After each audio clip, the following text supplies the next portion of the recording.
And tonight, some real intense Doctor Who debate that will get you behind the sofa as we go live with the Sensibilities channel.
Well, over the year we have been streaming our shows. I have felt less excitement and anticipation, more dread and concern and disappointment.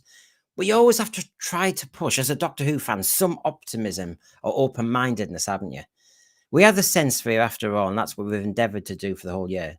We don't want to rant to grift views. We don't want to delight in the decline of our show. I mean, what does that make you when you want to see it cancelled? I mean, we say it should be cancelled for a year or two, but we don't truly want it cancelled. We want it to succeed, but I've become increasingly dismayed that the writing, the direction, the tone, the choice of directors, writers, it's taken us way beyond the brief it had. So I will be asking tonight whether the team at Bad Wolf, RTD and his writers, understand the program anymore. They once did. We have looked at the origins, and we will look at the origins of Doctor Who tonight. You know me, we use evidence, not polemic. I like to source every point in view. I don't grift on invective. So, without further ado, let's just get into the housekeeping just to get us going. So that's the question tonight, folks. Do the team at Bad Wolf and the BBC actually understand Doctor Who anymore? And of course, there's been some very tasty viewpoints made already, which tells me, do they really understand the program? So, housekeeping. Did you check out our detox on Friday? That was a tasty show. Season 19 retrospective. We had our opinions on various things, lots of banter. Join us and have a take a look at that. Of course, me and Rachael, you'll see her in a moment. We had a very tasty, a real fun packed. That was the week that was woke. And there's a lot on Doctor Who on that one, so check it out if you haven't already. On Wednesday, I had the Bigenerates, and there was that was a debate. It's been a week. So it's been such a week, lots of productivity. You can't knock us on work ethic and output. So please do give us a subscription. If you have already, please repost, please advertise for us, please spread the word. That would be lovely. Thank you. Send us a message, offer to come on. I've got no problem with that. I love to get new panelists on, new viewpoints. We're not an echo chamber, as you know. We've got plenty of scope tonight to get it off your chest. That's the name of the game tonight. Get it off your chest. What's the problematic? What's getting you? Especially regarding what we're hearing from Bad Wolf headquarters. So let's get going, shall we? Does RTD's team actually understand Doctor Who? Well, I could do a monologue, but I don't think you've tuned in for the monologue. What you've tuned in for is a really good informed panel. So good to see you back. Malcolm Hulk biographer, Michael Herbert. Hiya. Hiya, Brendan. Thanks for inviting me back. Now, you're going to keep telling me off, quite rightly, and say, Brendan, stop going on about RTD. Stop going on about it. Come on, let's go talk about Classic Who. And so you'll remind me, won't you? I'll do my best, but I'm not confident of success. Well, it's not about me, is it? It's about the thread and the viewers. So exactly. basically, we all and so it's good because you can keep me right as well. We've obviously got, I mean, everybody knows tonight it's going to be tasty. We also have, yes, we have, he's here.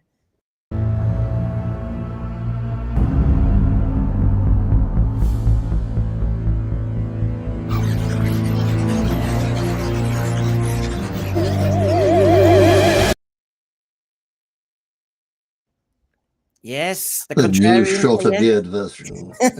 I might have two contrarians tonight. You never know. I tell you what a debate tonight we're going to have, folks. Like I said, there's never an echo chamber on the Sense Sphere. So to wrap up the panel, we've got a couple more. We've got he'll be reading again. Here he is. Look, he's reading. What's he reading this time? He's reading The Origins of Doctor Who, I'm sure. Yes, I am. Yes, I am. You're right. So I think, yeah, I'm good. So I think we're going to have a lot of people tonight keeping us right on what Doctor Who should be, as well as us tiptoeing into where we are with New Who. Now, one of our, we need to complete the assembled panel, the Avengers here, with the Queen of the Walk. She was only on with us on Friday night. I hope she's had some sleep. She's probably streamed, I don't know how many times since then. It's the Queen of the Walk. She won't shout about it. She will do some chatting, though. Here she is. No, she's not here. Can you hear me? She's there. Yes. Hey, here she is. Yes, You having trouble as well? apparently so. What I had to do there, what I'm going to have to do. What was that? There. No, yeah. I think I did about 40 streams. So don't you keep going because I'll put you in size. Don't worry. Yeah, no, 40 streams. 40 streams. Sounds very painful. No, it was just a pre-recording all for next week because work takes up a lot of time. So I write my Work, I videos. remember that. Right. Well, this is now work. That's all I seem to do at the moment. So here we go. So everything that I do for my channel has to be done. I when saw I'm on. Rachel in real life with our headphones on somewhere. I'd be quite amazed. Like, that's how I think of her. But my hair's deflated, so I can't really take them off. So this will make my head look bigger. If I take mine off, we get an echo chamber. Well, That's let's start. true. And well, I let's- would as well, actually. Let's start the debate then. There's a lot to pack in tonight. I've got about 275 slides and evidence and origins. I've got 61 years of Doctor Who to mention, so let's get going. So, I love to throw in a few colorized photographs. As you can see, there's, I mean, Very nice. Absolutely, yeah, I know, absolutely beautiful. I mean, if we're going to talk about what makes Doctor Who and whether we think the current writers of Doctor Who understand it, well, I think we need to prove our kind of, credentials, so to speak. I mean, that makes Galaxy 4 look fab. Much better than the animated series, actually. That goes without saying, I think. There you go. Yeah. There's Tom Baker with is that Bradley Walsh? I'm trying to think who No. that is. No, that's not Bradley Walsh. Oh, is that I can't see that. I'm going blind nowadays. That's Tom Baker anyway. Well done, Brendan. That's Tom Baker. Oh, you see, Painful. there was always, I mean, it was always tasty in Doctor Who. She has, Licorice, I think. yeah, she has a taste for rubber, maybe. That's, I don't know. Look at this. Look what's going on here. Whoa, oh, nasty. Now, you see, this is when RTD will say there was always a dodgy sexual side to Doctor Who. That's what he'll say. Always seems to see the wrong things. But there you go. Look at that from the chase. Oh, Very nice, yes. Yes. it is. I know. Sparky, I'm not sure if those cables ought to be lying across the floor, but Health Yeah. and safety. Yeah, they wouldn't get away with that now. No, No. and then this This is looks nice looks and like William colourful. Hartnell. Yeah, It looks colour- like William that's Hartnell, the but it isn't. rebel too, isn't it? I'd Yeah, hate it to- looks. Go on. No, sorry, it looks like it's his replacement for that one, doesn't it? Yeah. It's not William Hartnell, is it? Is that No. Richard Herndale? Edward No. Warwick. Edmund think- Warwick or Edward Warwick or something. Edmund Warwick. Oh, okay. Yes, because he was on holiday, wasn't he? It's one of those moments. And there you go, the assembled crew when you had all of them: Vicky, Ian, Barbara, Stephen. Where did Stephen get all that wood from? Is it local DIY shop? Where Local did lumberjack. little puppet to answer that? So, just as we assemble everybody and start to warm up, I couldn't help seeing this, and I thought it made me laugh because the news in Britain, sometimes it's funny, sometimes it's fickle about what it's talking about, but we've seen. I've got an exclusive photograph of Keir Starmer, our Prime Minister's vocal Oh, coach. no. Yeah, there's his vocal coach. Lovely hair. Very nice. Yeah. And the Dalek too. Well, I think it works as well. I mean, because he does sound like a Dalek. I mean, you know, The same both vocal coach as he did for James Bree in the War Games, wasn't it? yeah, Is Keir taking his orders? Getting his orders that's it. from Scarra. Would you like tea? Yes. Yeah. So we start from the top. We start from the Prime Minister. So I did like that one. And after what me and Rachel were talking about on Friday about, you know, the heteronormative Lego. Yeah, that Yes, one. if Yeah. anyone didn't see that one, Lego can be anti-LGBT and all the rest of it because it's got appendage. Oh, do you know what? That's the Science Museum saying this. Honestly, I think it must have been a joke. I mean, I'm No. clever people. no, Oh, you can be come on contrary. now. You go around museums, Simon, and you will see them have queer pathways and queer history. And, yeah, and I'm sat there going, this isn't even. So though I had this, so I'm really worried now about whether this Doctor Who Lego set will be cancelled because it will have male and female parts, and that might be problematic for the future of the show. I don't think you can actually buy that now. You know, Doctor Who Lego, maybe it's a thing of the past. Could be. You made a run on it now, haven't you? I don't think I bought it first time round. So yeah, so there you go. And of course, as we come into this big debate, which can go in many directions, you can see I can cover the 61 years with the panel we've got assembled today. But even before we get into it, the magic seems to have been lost anyway. He's getting it wrong. I mean, to me, he's dismantling the show because what's even fascinating is he's forgetting what he said. This is what he said a few years ago about Doctor Who, you know, after season 1. The decision to replace or rather add to the character's existing mythology was a particularly astute one by the production team in the old days. This has been tried before with the 7th Doctor, but this time the Doctor has a new shady backstory, the Time War. This is mysterious and intriguing, but crucially very easy to understand and empathize with. And he takes it back to Andrew Cartmel. So, you know, this is where he thought he was coming from. And this is RTD on the magic of Doctor Who, which he also is quoted from 2005. Choosing that word, Doctor Who, and applying it to the central character is magic. And Doctor Who is a magic title. We're so used to it now, we barely think about it. It's easily deconstructed. It's genius. And then he talks about how the name was given to him by his companions, Ian and Barbara. So RTD himself likes to tap into the origins, you know? Yeah, but isn't the Doctor actually credited originally as Doctor Who anyway? I suppose he is, yeah. Sorry, that was me following my own trail of thought there. Sorry, I don't know why I came out with that. It makes absolutely no relevance. It just makes me laugh because part of our debate tonight will be, and Michael was doing this with me before we started the stream, which is, well, Brendan, you know, that the show's allowed to change. And yes, it should change. It has to evolve, but there's change and then there's absolutely completely changing it. And you have to hold on to some truisms. And I just think it's funny that he's happy to say things from the origins when he wants to, but then other times he'll say, but that's now over. I feel as though... Well, essentially what he's talking about here is hard canon, technically. Sorry, Simon. I was going to say John Smith was in episode 1, series 1. Was he John Smith? Are you surprised? No, well, she was listening to some music on her little tranny. Yes, and it was John Smith. Yes.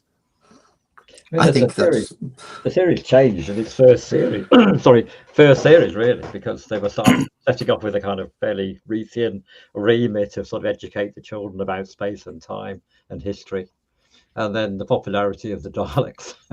So Malcolm had an episode or a serial called The Mirror Planet, which was in the thing, and then they had the Romans one, but the Mirror Planet they ditched because they said, well, it's now a kind of different series. David Whittaker told him. In other words, They'd already moved on, and Yeah. they were looking for sort of new monsters because of the popularity of the Daleks. I really did not like the historical stuff as a kid. I mean, back then, I remember thinking, "Oh, really? This looks like a school's television program showing me what went on with all the animations of, and then we moved from here to there, just past this and just past that, and." And yet they were But I saw just it a couple of days Well, ago. It was marvelous. yeah, they were just as popular as the science fiction ones, sometimes more so actually. And I think the Aztecs by John Luke Rtd is a brilliant. Well, I love Aztecs.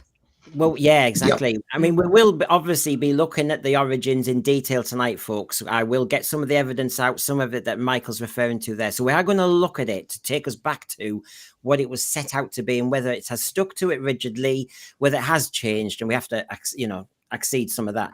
But here you've got, I mean, how popular is our current series? There we go. At the moment, Ncuti signed shots for 130 quid. So... Wow.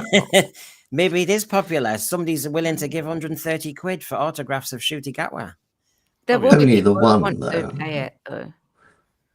There's always one. I think it's true, isn't it? There's always somebody. It's just I don't feel as though when I see publicity shots like this, you see the unit chair for our scientific officer from Star Beast. We hear that Rosa Aileen Ellis is in it from EastEnders. I go, yeah, whatever, and then I move on. I've lost that taste for it. Yeah, definitely. I wait for the plot. Oh well, if it's good plot, I don't care who's doing it. Well, Yeah, Rachel, I was waiting for a plot in season 1. Me too. if the scripts and the plots are very good, then yes, you would be enthusiastic to know what's coming up next in season 2. But unfortunately, we're not. Well, here we go. I still have hope. I really do still have hope. Well, Mr. Contrarian, it's going to last. Your hope will last seconds once I show you this properly. Right, here we go. Goody. So this is, if I'm going to be looking at the origins of Doctor Who tonight and see how far we've come and whether it's right, let me just kind of point out what one of our current writers thinks Doctor Who is. Oh, dear. Okay. So if I take a look at this, so I still can't believe RTD, Bad Wolf, and BBC have allowed a Nigerian into the TARDIS. I'm not quite sure what that's got to do with it. I wanted to do a heap of silly things, travel back in time and copy the blueprints for the pyramids, rewrite Ghana's constitution in Nigeria's favour. I'm not quite sure why we're going into that, or just give Henrietta Lacks a hug. But I had to be responsible. You'll have to wait and see what I actually did. Well, let's just hope it's good. Anyway, thanks for all the messages, blah, blah, blah. And then we editorial input there, isn't there? Yeah, but then he wanted to, and somebody stopped him. Then we get to the big paragraph. I've always loved the show. Well, good. I love the show. I haven't written it for it yet. I've been watching since I was 10. Well, I've been watching since I was 3, so I'll trump you on that one. It's about a displaced refugee from a war-torn planet who arrives on Earth with a screwdriver. I mean, look, you can make one. You can chant right at his time. Sorry? That was what he saw when he started watching. That was his impression as a child when he started watching. And I can understand that. And he's also being silly, and I think quite funny. But he's not being serious about that. He knows full well how it all started. Well, except there was nothing he said that's proven that what you say there is correct. It's about a displaced... Not yet, no. Well, not yet, but the evidence I've got in front of me, that's all I can work on. I mean, he could have written this. He's a top writer, He could have written it. He could have done it as a poem. It's about a displaced refugee from a war-torn planet. No and no. Who arrives on Earth with a screwdriver. No. Not a gun or a shield. William Hartnell had no screwdrivers, so incorrect again. Like so many good immigrants, I know, a title that's fundamentally about alleviating pain and suffering. What the hell are you on about? His main superpower is empathy. That's called bollocks. The Doctor feels so much. The Doctor feels he feels so much he needs 2 hearts. Okay, then. Right, Mr. Clever Writer. The Master has 2 hearts, and he is so caring. I've noticed that. Yeah. What's a type? Romana, the Rani. All have 2 hearts. The time meddler. That's why I say he's making a joke. Is he? Because he's so obviously rubbish. I don't think he's making a joke. I think he's absolutely deadly serious. But the problem is, he probably hasn't watched the classic series from day one. And if you haven't, it sounds as if he hasn't watched anything at all. If he comes up with that meaning it. But that's what I mean. I think Jeremy's right, and this is why, you know, when we bring Michael in and everybody, the point is, the Doctor, when it started, was a wanderer in the fourth dimension. It was very clear he didn't have sonic screwdrivers and gadgets in An Unearthly Child.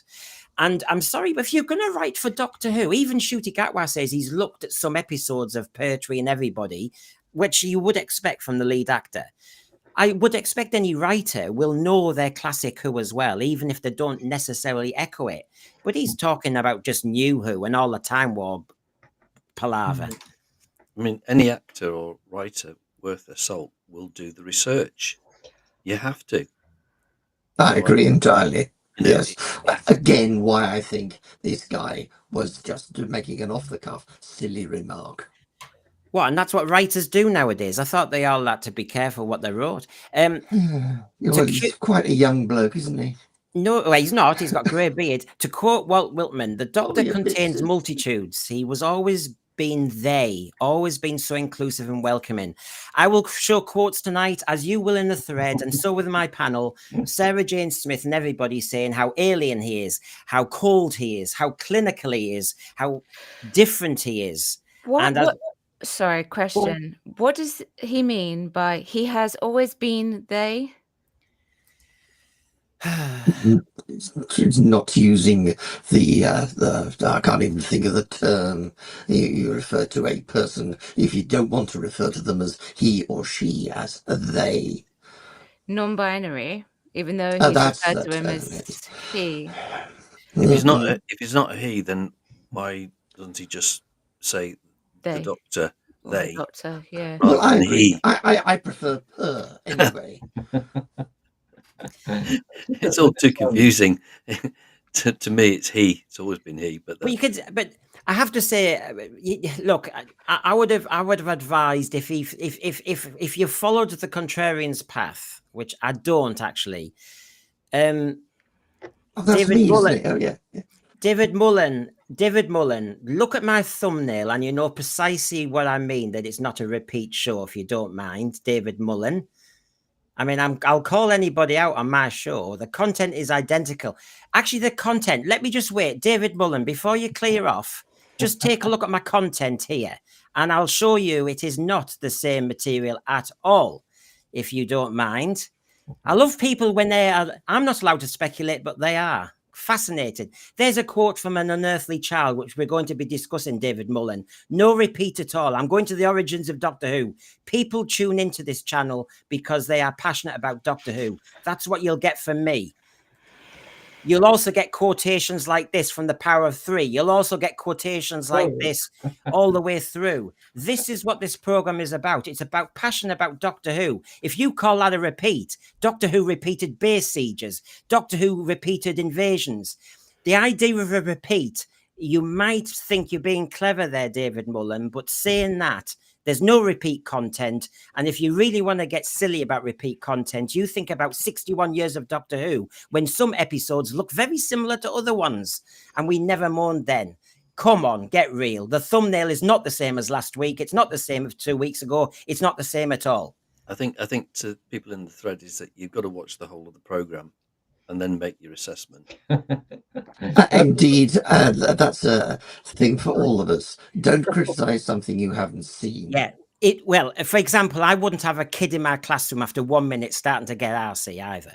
You know, you're there for the session or you're not. Anyway, going back to the writers, this sort of whole thing about even talking about the writers and all the sort of stuff about them in the media, I mean, that's completely new. I mean, if you go back to their classic series, I doubt you would find anything about the writers prior to the show being shown, because they just we're given a brief. This is what the show is roughly about. We'd like to do something about underwater or in space or involving aliens, and they went away and wrote it.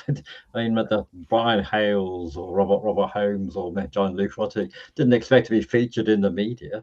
That's right. They were right. Absolutely. They were cutting new ground. was writing, If not being that's what you celebrities, do, yes. everything. There's a really, really big push on the writing team this time round. Oh yeah. Oh yeah, it's Very much. fascinating, isn't it? Really, Yeah. I mean, but as I was showing David Mullen, this quotation from An Unearthly Child, there's no immigrant, there's no refugee, so it's not.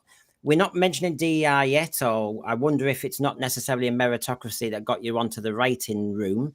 But you know, you go here, Doctor, I tolerate this entry, but I don't enjoy it. I mean, he sounds so much like a refugee who wants to join Earth.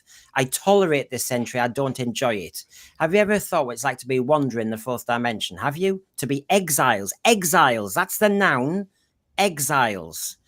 Not political exiles. He doesn't say that because these writers would know their stuff. Susan and I are cut off from our own planet without friends or protection, but one day we shall go back. Now, if you say that, I don't think that sounds like a refugee. One day we'll go back. Doesn't sound like an asylum seeker. Doesn't sound like it. I mean, honestly, I just think writer of season 2 doesn't really seem to make sense. Well, I mean, a refugee is a person who's seeking sanctuary in another country and should stay in that other country unless they really. He certainly has not found any refuge unless he's David Tennant. He's footloose and fancy free, and is a time traveler and wants to travel throughout the universe. But you made this basic premises. But Michael and Simon, particularly when you were talking about the historicals, this is one of the things when you go all the way back. Some people didn't like the historicals, as you know, they wanted the sci-fi. Some people must have loved the historicals, but the historicals are bound on earth for the very nature of them being historicals. This is what's funny. If he was a refugee and immigrant, it's quite fascinating that most Doctor Who stories have been out there that way. Yeah. And they've been the fun ones. Yep. As somebody watched them, we just kind of watched them. They, 1 week was the Daleks, the next thing it was the Aztecs, and it was the Sensorites. You'd watch it, whatever it was. He was Doctor Who, you watched. Because it was the best thing, even if it was not as good as you wanted. There was only about 3 minutes of children's television a week, and you waited for it. You sucked it up. Oddly, at the age of 9, I didn't go in for postmodernist analysis too much either. There was very little children's TV on at the weekend. There was even less on a Saturday, in particular on a Sunday. So on the debate about Doctor Who and whether Rtd'S forgetting what it was meant to be, or has he just changed it and adapted it and done a pivot movement? When you do look at some of these examples, so from him saying he was a wanderer in the fourth dimension to here saying, I'm not running away from anything, I'm running to things. Now, this is obviously a quotation from New Who. I don't run away from things, so I'm just going to poo-poo the refugee nonsense. I run to the flames, I run into trouble. I mean, obviously, if the panel or the thread want to bring in examples where we think Inua Ellams is just too inaccurate there, or whether they want to back it up. I can't see any indication that he was ever anything like a refugee. I mean, apart from half the Doctor living there as David Tennant. That's the happiest I have ever been. Yes. In exile. Yeah. I can't believe that the Doctor would settle down with Donna Noble. It's just totally unbelievable. You just can't believe it, Well, I suspect it's not going to last. I suspect he's going to re-amalgamate. Well, that would be the best consensus to regenerate again and go back into. I just want an alternate reality. None of since that timeless child has ever happened. Yeah, a Dallas moment, He goes in the shower and comes out. Yeah. I don't think he's a refugee. I never saw it that way. No, I never saw it that way. No. But you see, this is why the writer should have gone back to the first story to get the reference, to understand it. But it's also, I don't know if he's a refugee. He is a refugee. Is he a refugie? He always runs away from Gallifrey whenever he gets the job, doesn't he? Inua Ellams. The Doctor does, but Ellams, is he a refugee? I don't know. And like you said on the panel, we didn't normally know their background. Because I was just thinking, because if he's a refugee, maybe he's trying to see something of himself within the Doctor. Oh, you mean trying to force yourself in? It's called ego. Yeah, kind of like, oh, this is what this is to me. So maybe that's what he's trying to reference, but it just didn't come across particularly well. You mean like Juno? Can I just point as out? well? Can I just point out from that last slide, being pro-Palestinian does not make you a Jew hater. No, it doesn't. But and this is the I point. don't know who said that, but that was deeply offensive, and It was deeply offensive. I don't think it should be used any further, Brendan. To be honest, say that again. I don't think that quote, whoever said it, should be used any further because it's deeply offensive. And, Okay, can I bring things into line? Otherwise, I'll never have a show at the moment. Gary, that's from Gary Lee. I can soon ascribe it to him. He posts these out there. Who is it? Who is he? What does he know? Is he a political scientist? Does he know this woman? Right. Well, you'll have to ask him because he's on Facebook. Gary Lee covers a range of political posts as well as Doctor Who posts. That's one. He's done a bit of research on Inua Ellams, and I was trying to put that up partly because Rachael was asking, is he a refugee? Who is he? We know his political views on a couple of things. We know Juno Dawson's political views on a couple of things. We know Rtd'S views on a fair few things. This is the point. Why do we? And are there okay? They've got a brilliant political viewpoint, and they write brilliant Doctor Who. Oh, that would be great, wouldn't it? The thing is, the reason why we're all here, and the reason why David Mullen thinks I repeat myself, when the thing is, the show's tanking, the ratings are tanking, the content is light, and a lot of us fans are going, "What do we do?" Jeremy did read out the same the same slide, though. I mean, in that respect, it was true.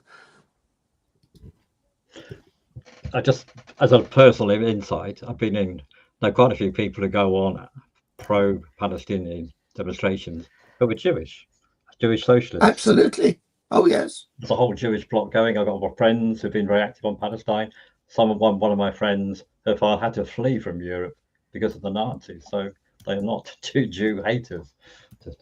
Just going back. We have a politics program for this. This should be Doctor Who.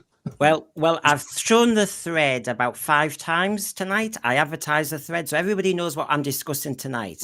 Okay. Sorry, I was just going to say, in your defence, Brendan, showing the slide, that's okay because it's a springboard to what you're going to say further on. Quite right. So it's not a repeat. If what would be the point of doing a repeat episode? There are previous shows to that. So in Brendan's defence, I think it's fairly legitimate to use the same slide if you're going to carry on talking about and branching off into particular. And of course, the BBC Two don't do repeats. I pay a license fee. The BBC they don't repeat. So these nonsense allegations. I mean, I will call out people when they make silly points. I really will. I will shoot them down in flames. They can go and find some amazing TV. Apparently, there's some TV, and not you. We're just doing this for free. So we're up for criticism. Apparently. So I've got loads of examples here. If anybody wants to reference, like I said, their own or anything else, I'm just churning them through. In the war games, why did you run away from them in the first place? Well, I was bored. That's not a refugee. I'll bring it back. How many references do I need to prove that actually he was inaccurate? I was season 2 writer. How lucky is he? Sarah Jane Smith, you act like such a lonely man, but look at you. You've got the biggest family on earth. That was a lovely line. I was just about to say, I like that line. It's a lovely line. And obviously, I was trying to link it also to the empathy bit, because he says, because he's got 2 hearts, he's a superhero in empathy. But in many ways, he's dead lonely. He's quite alien. And you think, well, I don't think you've understood the character. He's more complex. He's actually more interesting than what you're saying, Sarah Jane also said he talks to himself because he's the only one who understands what he's talking about. I know that one. We've all said like that. Yeah. And then, of course, a couple on the Time Lords. When the Time Lords kept their eye on everything, you could pop between realities, home in time for tea. Then they died, and it took it all with them. Walls of reality closed, the worlds were sealed. That's obviously very new Who. And then, of course, The Time Lords were there just to observe and gather knowledge, and that's why he was bored rigid. None of this war-torn stuff. And this is the trouble. The Time War has, oh gosh, gone the wrong way. The Time War has killed an awful lot of stuff. It was a nice little adept move by RTD at the first place, wasn't it? The Time War. It was a 2-word reference, and we didn't need any detail. The trouble is, as New Who went on, we then got all the detail. I never really managed to work out when the Time War happened. I think it was meant to be ambiguous sort of thing. Across all time, I think. If it was across all time, it should have been mentioned all the time. I took it, seeing as how it seems from New Who that Gallifrey was completely destroyed after it came out of the painting. It seems pretty much like it was at the end. Killer that. Sorry, I know. I'm going to have to really start to force this debate because we're not chewing on each other's words here. It's not developing. Does RTD's team understand Doctor Who? Is the umbrella attack here? And obviously, like I said, you've got 61 years to chew on, and we can go in many different directions. But obviously, it's kind of. I was just going to say that the main point really is that the writer has the internet at his disposal to look at the origins of Doctor Who. Yeah. So easy for a writer to type in that information. You've got iPlayer. If he wants to. And to get the correct information before he actually states anything. And not only that, anything that a person puts out that's connected with the show should go through the production office to say, is this okay before I send it? Absolutely. Oh, I'm 100% on that one. And Jeremy, I'm sure they did that with Andrew Smith, and you go back to Full Circle and stuff like that. And J&T, sometimes people depict him as a bit cavalier, but I think he was hands-on with this sort of thing. I mean, I've put up on the screen an example of why I'm allowed to be a bit triggered about these new writers, because we've got form here. We had Rogue, and Rogue were new writers to Doctor Who. And I don't know how many Doctor Who fans said that was not the Doctor. And you can say the program's changed, but when is it a completely different character? So, you had Kate Herron and Briony Redman, and they ended up writing bits of scripts like this. You never stop chattering. Okay, Rogue, you're tall, you're handsome, you're arrogant, and you look great in that jacket. So there's one thing I have to ask, blah, blah, blah, blah, blah.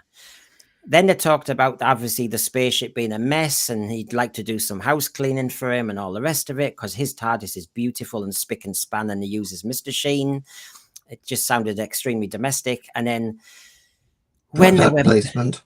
Yeah, and when they were blaming each other for stuff, Rogue says, "It says you're hot, does it? Oh gosh, it's broken. Is it you're hot or I'm hot? No, it's just that it's who's hot, Doctor. It means the temperature. Suits you being flustered. It's a good look." So we had all this kind of flirtation going on. And then when he did try and say something else, he did at least say, "I'm a Lord of Time from the lost and fallen planet of Gallifrey." I mean, he killed Gallifrey in a way, didn't he, in one version when he put it into a pocket universe. So these are the writers who understand Doctor Who, apparently, Rachel. I mean, when you look at it, I mean, look, the big argument tonight is, does RTD and his team understand Doctor Who? When you saw Rogue and anything else, do they really get Doctor Who? Are we getting such a... Is it such a different manifestation? Well, when I saw Rogue, I had no idea what I was watching, because it wasn't what I would ever perceive to be Doctor Who running around in that way. But I was also just thinking about Chibnall's time, okay?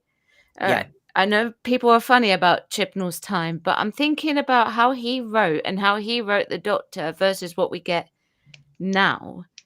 And fundamentally, I know people are not keen on the Jodie version of the Doctor, but she did, in the writing, still sound doctorish, and Fair point, yes. Yeah, and I think they didn't change her way of speaking. She still sounded pretty manly and masculine, but now it's just, it sounds very different.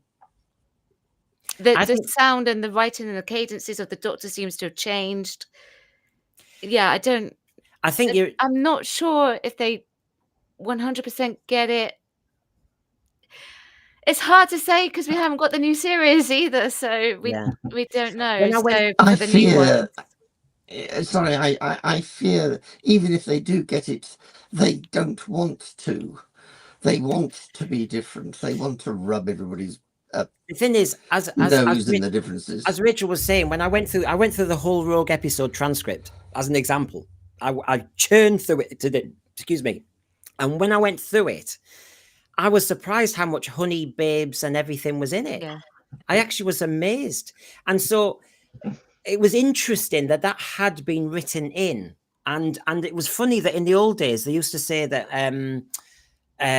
like the robot script for Tom Baker was really more for John Pertwee, but basically, and but the actor would have played it very differently.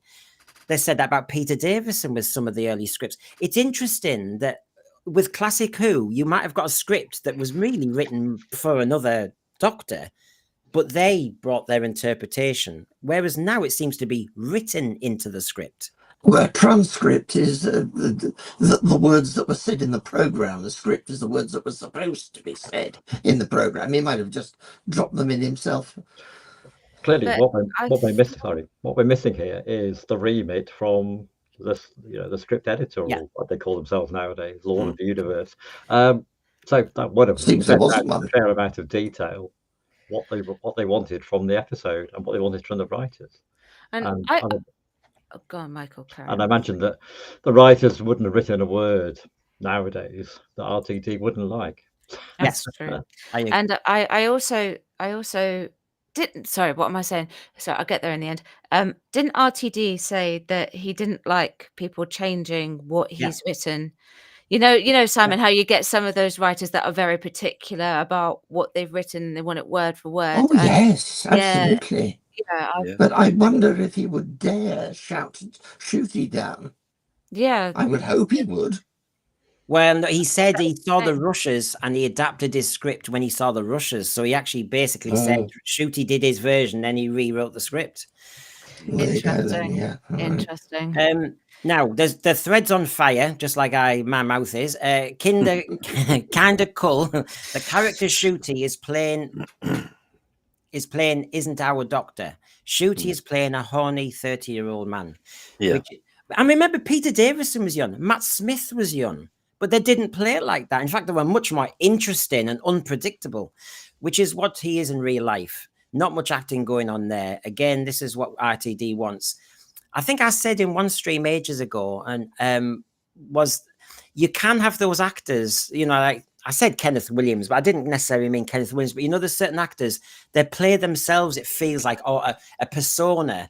And it's the same persona and everything, but they get away with it. Peter Davison's a bit like that in some respects, not in everything, but he can be a bit like that. It's just Tony Hancock would have been a better example. Yeah, probably. You're probably right. The truth was William Hartnell played against type, didn't he? William Hartnell was selected after doing all those army sergeants and military characters. And Verity Lambert saw him in the spot. Was it the Sporting Age? Sporting Life. That's it. The Sporting Life. And he. I think I was reading it up yesterday that William Hartnell was saying to his agent, that they need to find something different. And then suddenly he got this phone call from Verity for this frail old man, this different character. And you think, he had to play. That wasn't William Hartnell at all. That was just a different character that he wanted to challenge himself on. And yes, I can see what people are saying about Ncuti in that way, because Ncuti, what he says and how he acts. I mean, that's the origins of Doctor Who, everybody there. This is what me and Michael Herbert were looking at, which is the very first thing. They wanted contemporary characters. So I was saying to Rachel, when we have a contemporary character like Rose Noble, can we actually criticize that though? Because from the very beginning, they wanted a contemporary character, but they did want a frail old man lost in space and time. They give him this name because they don't know who he is. So it's the Doctor Who. He seems not to remember where he's come from. He's suspicious and capable of sudden malignance. He seems to have some undefined enemy. He is searching for something as well as fleeing from something. boredom, I think was what was defined later. He has a machine which enables them to travel together, blah, blah, blah. And of course, they defined these two teachers and then somebody a bit younger. So they're stuck at that. Obviously, they changed the names in the end from Bridget, Miss McGovern, Cliff. But I find it Lola, marvelous. I'm finding it fascinating to go from that and then, thread and panel, take your pick your companions, pick your doctor. But how far have we gone from that remit, and quite rightly, or should we go back to that kind of remit? Times have changed. We can't go back to that remit because it's been done. So they have to do something slightly different. I mean, they kind of tried that sort of more aggressive Doctor in the pilot episode, and then they sort of didn't like it, so they reshot it and made the Doctor a bit more likable. I thought they kind of worked. The character evolved, didn't it, in that first series?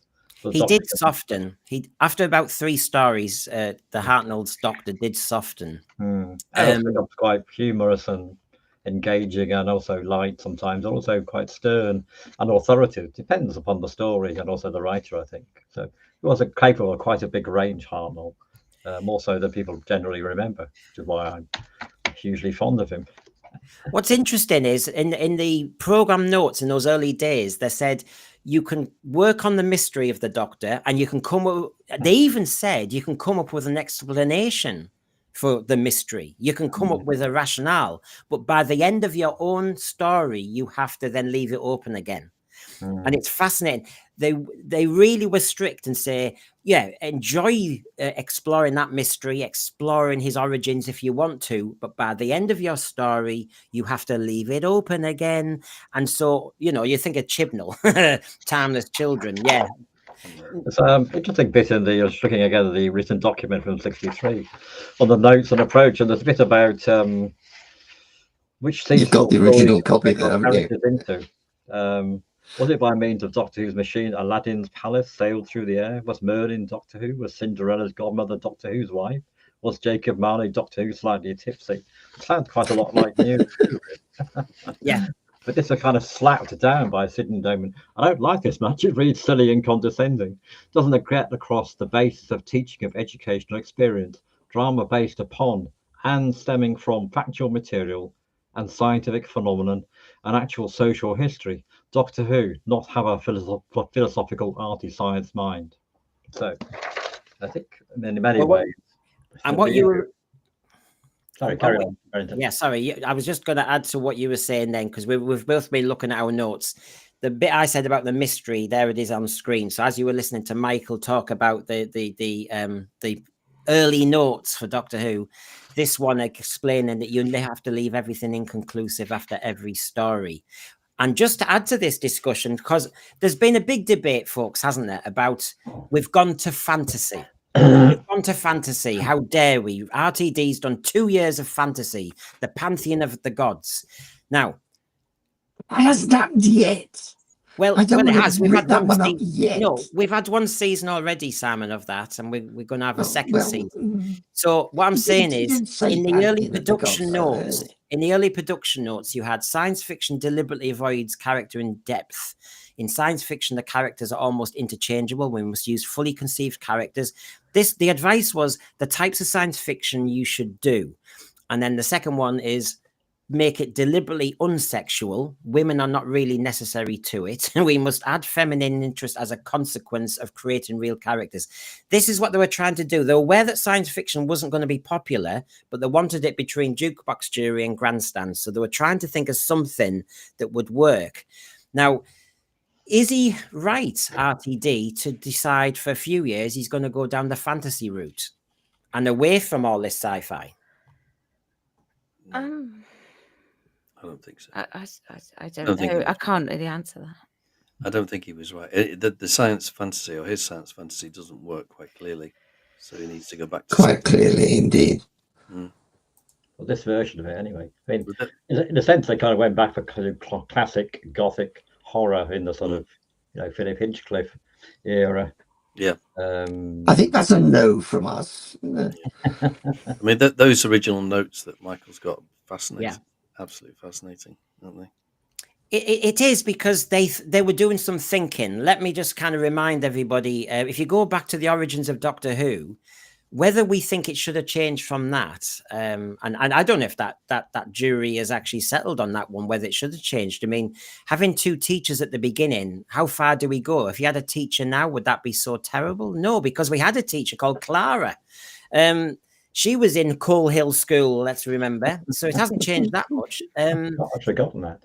Yeah. The difference between evolving a show and completely trashing and, abandoning what it stands for in the first place. I think that's probably what our verdict may be, without wishing to anticipate what my colleagues are saying. That there's a point at which a show just stops being the show. Yeah. if you replace every bit of your engine on your car, is it the same engine? Well, what have we got left on that's original of this show now? The logo, the TARDIS, the name. The name. That's about it. Yes, and but then when people say, but we've got 2017 and earlier, so I'm going to switch off. The trouble is, as we've said before, but we're not allowed to do that, because they're burrowing into old Doctor Who and tinkering with it or rewriting it like Sutex. So basically you can't even have that, or they're rewriting Davros, or they're rewriting the sonic screwdriver as a dangerous weapon. They are rewriting things so that they don't even leave you have your past. And I think that's the danger of it, that this current crew aren't happy just making New Who. They want to own it all. And I think that's a difference. And me and Michael have talked about this, whether we've talked about the War Games, Malcolm Hulke himself, or whatever. I still worry about the lack of respect, I think, for the overall brand. I think so, yes. I agree with you completely, Brendan, that nothing comes across that says that they feel that they ought to respect these people. They feel the opposite. They could just mess around with it, completely change it, slash the War Games down to a kind of parody of itself almost. So, yeah. You think it's that because... comes across as a sort of entitlement, I think. Oh, yeah. I was going to say, do you think it's because they know that they have control over the show, they feel like they have the power to do whatever they like and change anything that they don't see fit with what is happened in the past of classic? That was pretty evident when they brought back the first Doctor character, and could have sort of rubbished him basically. Now, if they're going to bring old Doctors into the coming episodes, it'd be interesting to see how the returning Doctors will play their roles. Will they have been tightened up and woked, or will they be the same type they were? Well, I'd hope that they would be the same type. I mean, when David Bradley came in and did the William Hartnell first Doctor, I was impressed. Like, yes, okay, it was good. I liked that. He was so. Don't did say it that. So don't good. say that. Yeah, it's like he'd gone back, he'd studied it, and he'd paid attention to it, and he probably had even seen it actually and remembers it. Yes. No, I just think about that and his age, and so when he came in and he did it, I was like, oh my gosh, like even better than Richard Herndale in many respects with how he did it. I really liked, yes. Yeah, But me too. I agree. Yeah. So It's I down guess to the writing, isn't it? I mean, the show is nothing without the the original slogan of the Writers Guild was, I "In the do like beginning was that the word." story. I do like that story. I'd like an actor to sort of really get a spot-on impersonation of William. That would be nice. Oh, What would you think about an AI representation that could look exactly the same? I think the trouble is, as everybody will say in the thread, every time I've done these shows, is if you touch the past with the present crew, they're Rory. And that's the thing. It's the ownership of it at the moment. They can't. I mean, did Stephen Moffat do a respectful version of the first Doctor in Twice Upon a Time? Did he? Not really. I didn't feel.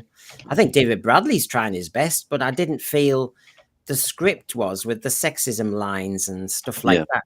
And the same in the Five Doctors. I mean, the Five Doctors that we adore had a dodgy line or two in it still for the first Doctor, you know, how he talked to Tegan and stuff like that. And, you know, But the Hartnell never did any of that. No, and that's what I mean. It's like the present crew want to, well, just don't go there. Leave William Hartnell alone. Because William Hartnell obviously created the first Doctor. Now he's not around, so just leave it alone. I know as fans can beg and beg and beg, but we can't have the first Doctor. We've got to get over that. I mean, I'm getting to the opinion now that they shouldn't bring back any of the old Doctors if they do a new series. They're too old anyway. But I mean, even just mentioning any of the previous actors, I mean, it's a shame, but they are getting too old for one. But I don't think it's a good idea now. I mean, it was great with the 3 Doctors and the 5 Doctors, but after that, I think it's pushing it a bit. Multi-Doctor stories don't always work anyway. No, 2 Doctors was okay, just about did it. There's not enough space for multi-Doctors in one short episode. No. It's too short. Now, Michael, just before you go, you know, when you went through the material on the origins of the Doctor, but then you also credit that things have to change, which I totally agree with, and you know, Key to Time, Deadly Assassin, stuff like that. We've had change all the way through. The Watcher and Legopolis. You know, change does happen, but I still felt, like I said, that there was a kind of effort to keep true to the show too. What would you list, though, as your parting comment that you think they really... I think you have allowed them to say they're allowed to evolve and change, but what do you think one thing they really should preserve or bring back? Well, at the moment? Yeah. I really don't know. Perhaps my colleagues have better ideas. I'm so disengaged with the current show, I can't be bothered to think about it, really. Well, we'll take it the other way then. You've become disengaged, but what is the thing that killed it then? What was the thing that would bring it back if they did it? Well, if it went back to the way it was meant to be. I know that sounds, you know, an obvious thing to say, but if it kind of recaptured the spirit and ethos and respect for the show, I think that was there. And then, you know, it was there to a certain extent when it came back in 2005, but it's just been abandoned, really, so... Most definitely. You never see this Doctor thinking. He doesn't. He reacts. He emotes. He doesn't think. With the whole sort of way that the Doctor's been built into this kind of huge figure within the show, as opposed to Jesus being like a sort of person, a sort of scruffy traveller who pops up, and then everyone usually ignores him.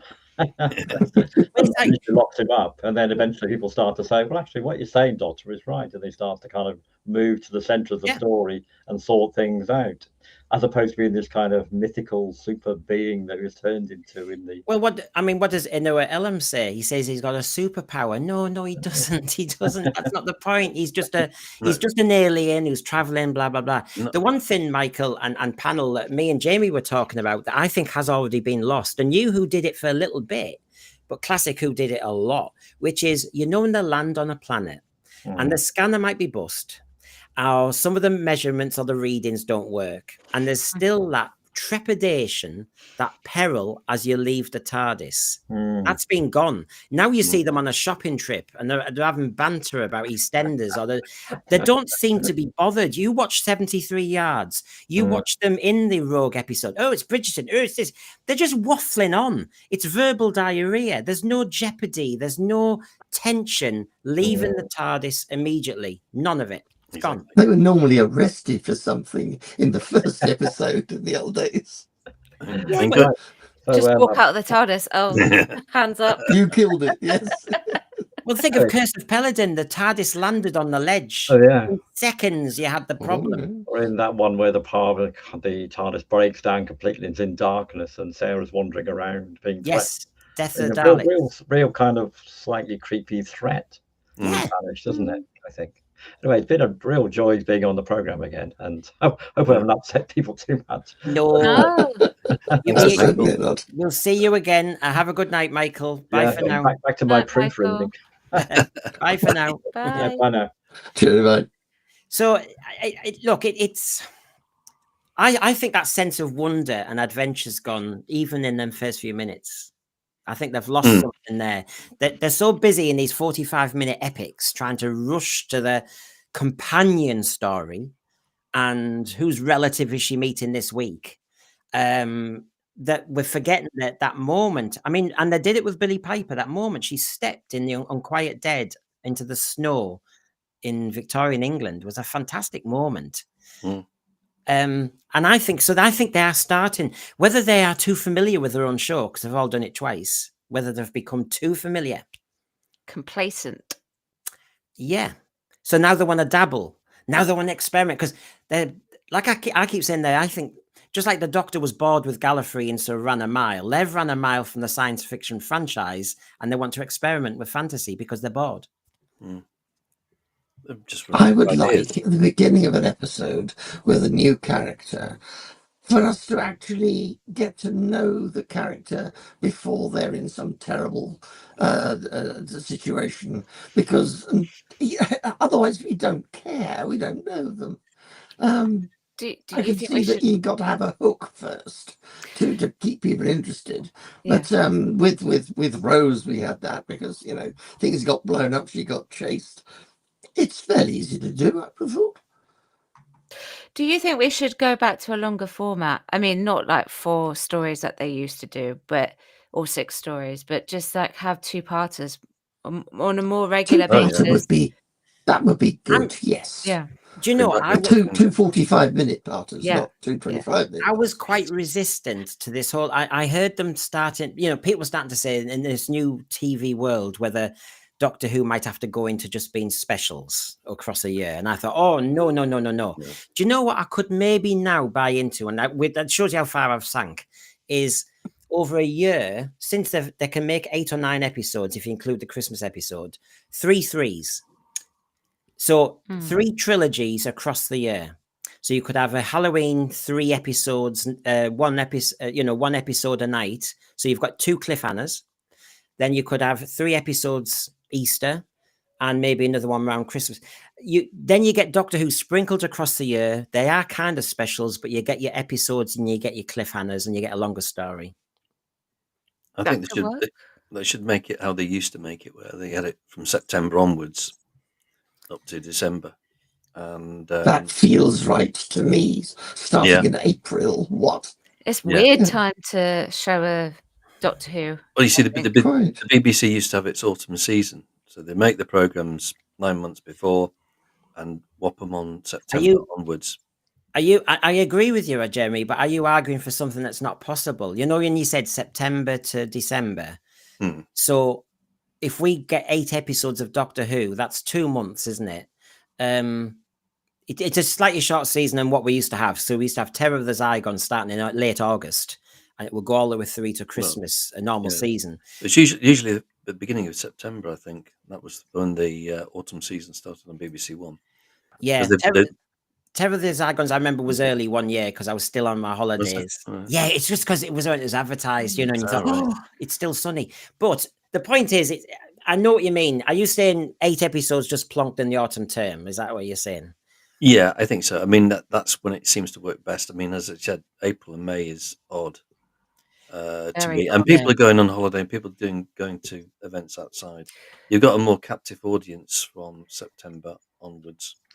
Where it's dark. Yeah. What you did have, I mean, McGann was May, wasn't it? I just wanted to show everybody this as an example of what have we lost, or what could we get back, or whatever. This is Terry Pratchett behind the sofa, his memories, right? And I might have to read the bits. I've underlined bits. He talks about, obviously, at the very beginning, and of course, this strange grandchild and the rare teachers and discovering the first regeneration. And he talks about all that excitement as a fan. And then yeah, I know. I'll have to read bits out. I'm sorry. But I still watched. I still watched when I could, and some of those moments are still with me. It's funny that way, Doctor Who. It's been such a part of the DNA of Great Britain for so many years now that even if you didn't watch it religiously, you probably know more about it than you think. Daleks, Cybermen, bigger on the inside. Everyone knows what you're talking about. And it was always a safe option for Saturday afternoon tea with the family. Doctors came and went, but for 26 years, it was part of this country's shared heritage and memory. Now, before he moves on, that bit I thought is why everybody's getting a bit angry, because you might look at what some of the writers are bringing to the game. You might look at what RTD wants to bring to the game. And I think he seems to be saying, I'm not going to give you this British heritage, this quintessential British program. I'm going to give you a wider canvas. And I think it'll dilute it. Interestingly, across the pond, poor old Star Trek is going downhill hugely with their Section 31. And there was a thing I found just before we went on air and showed to Brendan. Have you seen it yet, Brendan? That song? It's very well done. Extraordinary AI thing showing all the characters and basically showing how they've changed, how they're completely not who they were, who they should be. Yeah. And it's almost identical to the problems we're facing. And I'll try and put the link in the chat. Do you think, Jeremy, there is an issue here that, as Terry Pratchett says, and I think a lot of us do say, is there is something about the program that's very British. And yes, the world can love it, but if you change it for the world, then you lose the program it was, and actually you might lose the program. Yeah, I definitely think so. There is something British about it, and something what I would say it's homemade, homespun. You know, it has that sense of, you know, the sets might wobble occasionally. But basically the scripts were solid. You know, you might get the occasional duff story, but now it seems to have just gone off at a tangent somewhere else. Yeah. And it's not come back to its middle core, as it were. What do you think of this idea from Kinda Cool here? Since the new generation is said to have an attention span problem, then maybe this is the perfect time for a return to 25-minute episodes, 4-part stories twice a week. Absolutely. I think, and you know, given what the allegation is, I know, having taught them, that that's not fair on them. However, the truth is, the media makers seem to think that, and of course, when you talk about gaming and levels and all the rest of it, maybe, you see, I'd be up for that, kind of cool, because basically, instead of 8 episodes or 9 episodes a year, we could have 18. Because they'd all be 25 minutes long. Yeah, exactly. And it will make it easier to write my YouTube reviews. Yeah. Sorry. The benefits. Well, if they drop eight episodes, you've got to then work harder and put programs together. Oh, God. Half an hour is not too bad.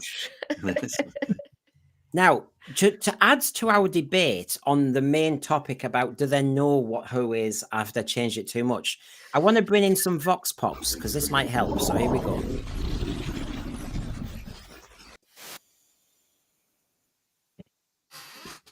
Okay, so, you know, we've got people out there who have opinions. But they don't exist. Oh, no. We've lost Rachael. The master's around. Hiding away. This is it. Hi. The things I can do when I'm able to. Right, so the first one there.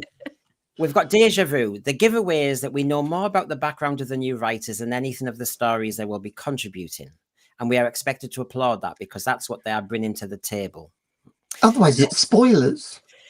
Well, I know, but I think, Jeremy, you were on the Detox on Friday and we were talking about the season 19 retrospective. And I am convinced if I went over those magazines again, that although we knew this, we didn't get told the Cybermen were coming back, but we did get told a bit about the Visitation, and we did get a bit told about what Before to Doomsday was about, and a little bit about Kinder and Black Orchid. I think I got little mini synopses. Yeah, they were sort of tempting you with the series. Yeah, just a little bit of information, not everything, which is what they don't do now. They don't tell you anything about the plot. They say you've got to sign this clause and you can't talk about the plot, etc., etc. So there's no interest gained. So the fans don't get any information, and the viewers don't get any information. You know, they say, "Oh, this story was set in 1920s, or this story was set on a planet called whatever." So you're not getting any tidbits of information to get your interest. I mean, the writers, nobody's not that bothered about the writers. Really. No. No, I mean, RTD did say in the latest Doctor Who magazine, and I said it on the saloon, where he'd say robots. And he listed nouns. He listed lots of things. That was it. But there was no storyline. And maybe they've gone too protective. All this, you can't disclose anything. It's just they've gone far too protective, in the same way that, you get an actor who's on a show to be interviewed, and it's like, I can't tell you anything about the series. Yeah. Whatsoever. What's the point? What's the point of being on then? You've Yeah. got to give something. You've got to bring something to the table to generate the interest, to get people hooked. Now, what about this one? Because I think this is kind of quite prescient. What we did was serialized science fiction action adventure. What Russell T Davies and his remake do, with all due respect, is the highest form of soap opera. That's from Rtd'S. Soap opera is the lowest form of drama, also said by Rtd'S. When someone preferences a statement with all due respect, it generally means they are about to say something very disrespectful. President Romana, Rtd'S. I think Rtd'S is onto this. He has, well, I think the first quotation is the killer. And I think this is the point about how far has it changed. And there's Rtd'S, who I do respect an awful lot, because he put the hard yards in regarding discussions with Barry. What we did was serialized science fiction, action, adventure. What Russell and his remake do, with all due respect, is the highest form of soap opera. This really is taking stuff out of context of whatever it was. I mean, we really don't know where it was. I mean, it's funny like that. I mean, I'm sure he meant what he said, but what was the context within which he said those points? I've not even heard these statements. No, me, no. Well. Because I've had comments taken out of context, and they looked absolutely horrible until I could explain what the heck it was I was actually saying by referring to the context. Well, I mean, and it completely changes the meaning. It can change the meaning, but it doesn't change the sentence, and the meaning within the sentence I get completely. So if I took the sentence, what Russell Davies and his remake do is, with all due respect, the highest form of soap opera. Rtd'S is a good writer and grammatician. I think knows what he's doing. He knows Doctor Who as well, weirdly enough. Well, yes, Wait, exactly. New Doctor Who, sorry, excuse me. Yeah, the only thing I disagree slightly is with soap opera is the lowest form of drama. I mean, I've seen some soap operas like Coronation Street, and in the past, and some of the drama in it is fantastic. Yeah, it depends. I have to agree. I don't like it, but it's very good. I mean, if you've got a confrontation scene with Ina Sharples and Elsie Tanner, I mean, it was electric, absolutely electric, and with both actors. Dot Cottons was really did some powerful stuff. It's true, but you see, I don't want to have envy at an EastEnders great episode when it was well written. I want it in Doctor Who. And you see, that quote from Rtd'S is somewhere I want to take us for a second. When you look back on the beginning of New Who, was this the pivotal moment when Rose went into the alternative universe, in Doomsday, that famous moment, she flew into the, her dad caught her and took her to the other world. And there's David Tennant bereft, touching a white wall and then meeting her in Bad Wolf Bay. Is that when Doctor Who completely changed and turned into soap opera? No, if it did, I don't mind. I thought that was brilliant. Loved it. No, I know, but this is the two things can be right at the same time, Simon. I enjoyed it at the time. Yes. I really enjoyed it at the time. I thought it was great.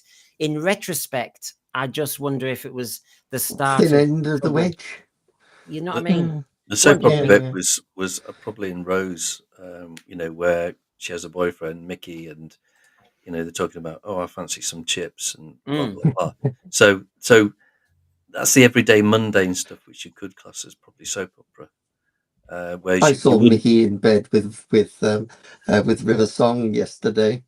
All right, different series. But you see, you wouldn't have got that, say, with the Doctor and Joe in Terror of the Autons. No, we wouldn't. You see, the point that Rtd'S has made, and I'm holding on to is we've forayed into fantasy. I do think Doctor Who has gone pretty much an element of soap opera with the families and all the rest of it, and the companion stories and arcs.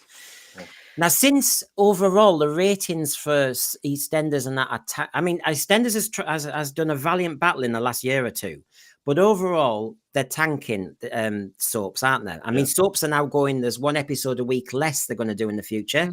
They are pulling back, and there's a reason for that. And I've seen the ratings. The ratings have died more dramatically for soaps than for many other TV programs.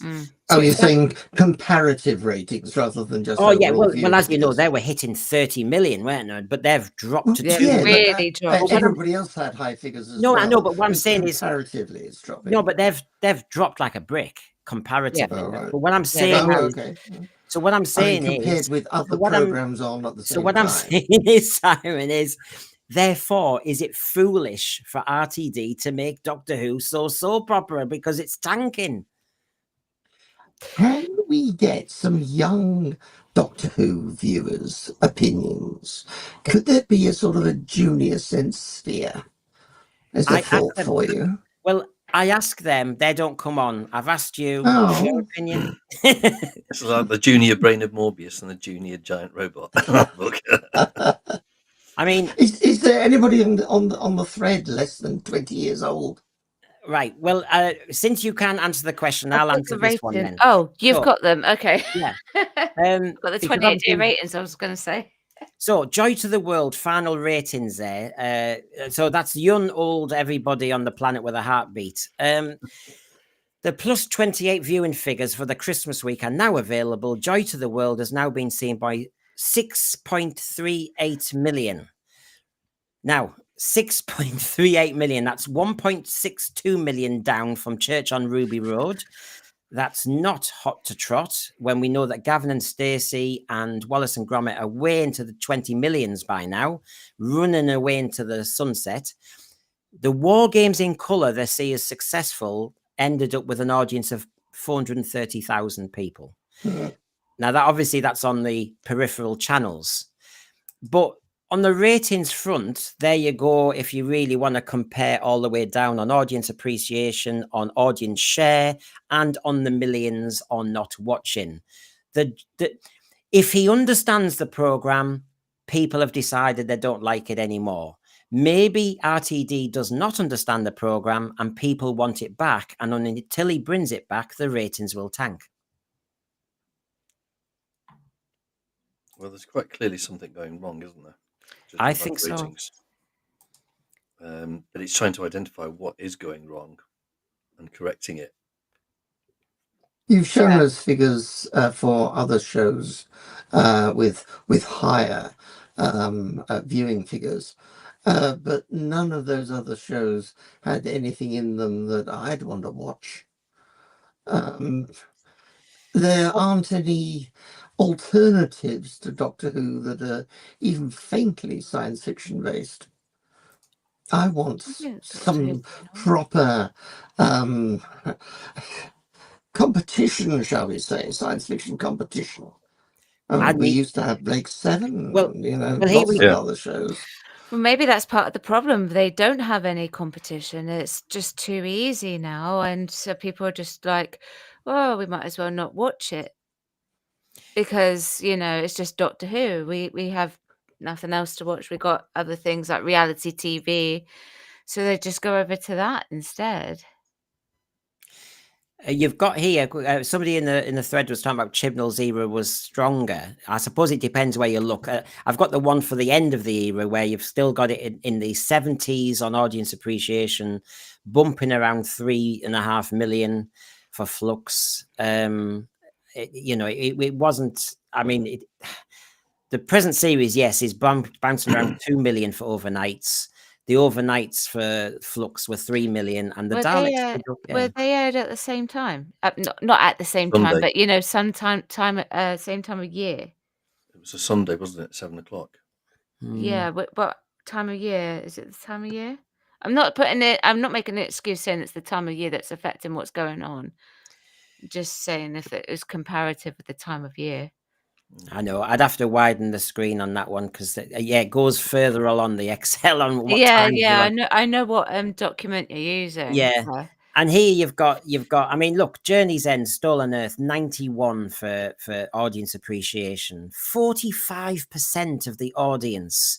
Forest of the Dead, 40% of the audience share.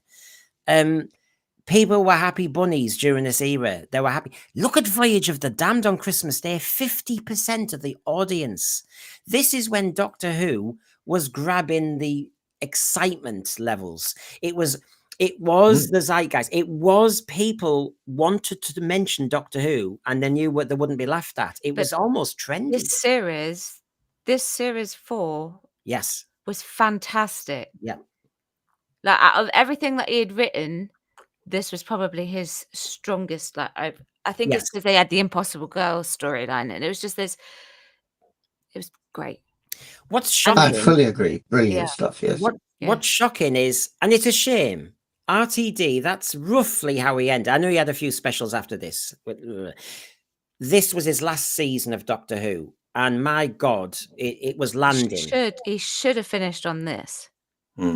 Yeah. Well, he should. I mean, there wasn't. There weren't any other science fiction shows on against this, rather destroying my argument. But the thing is, Doctor Who is so different anyway. I mean, it's not Buffy, it's not Star Trek, it's never was anything like anything else. This is what I mean, and it is now.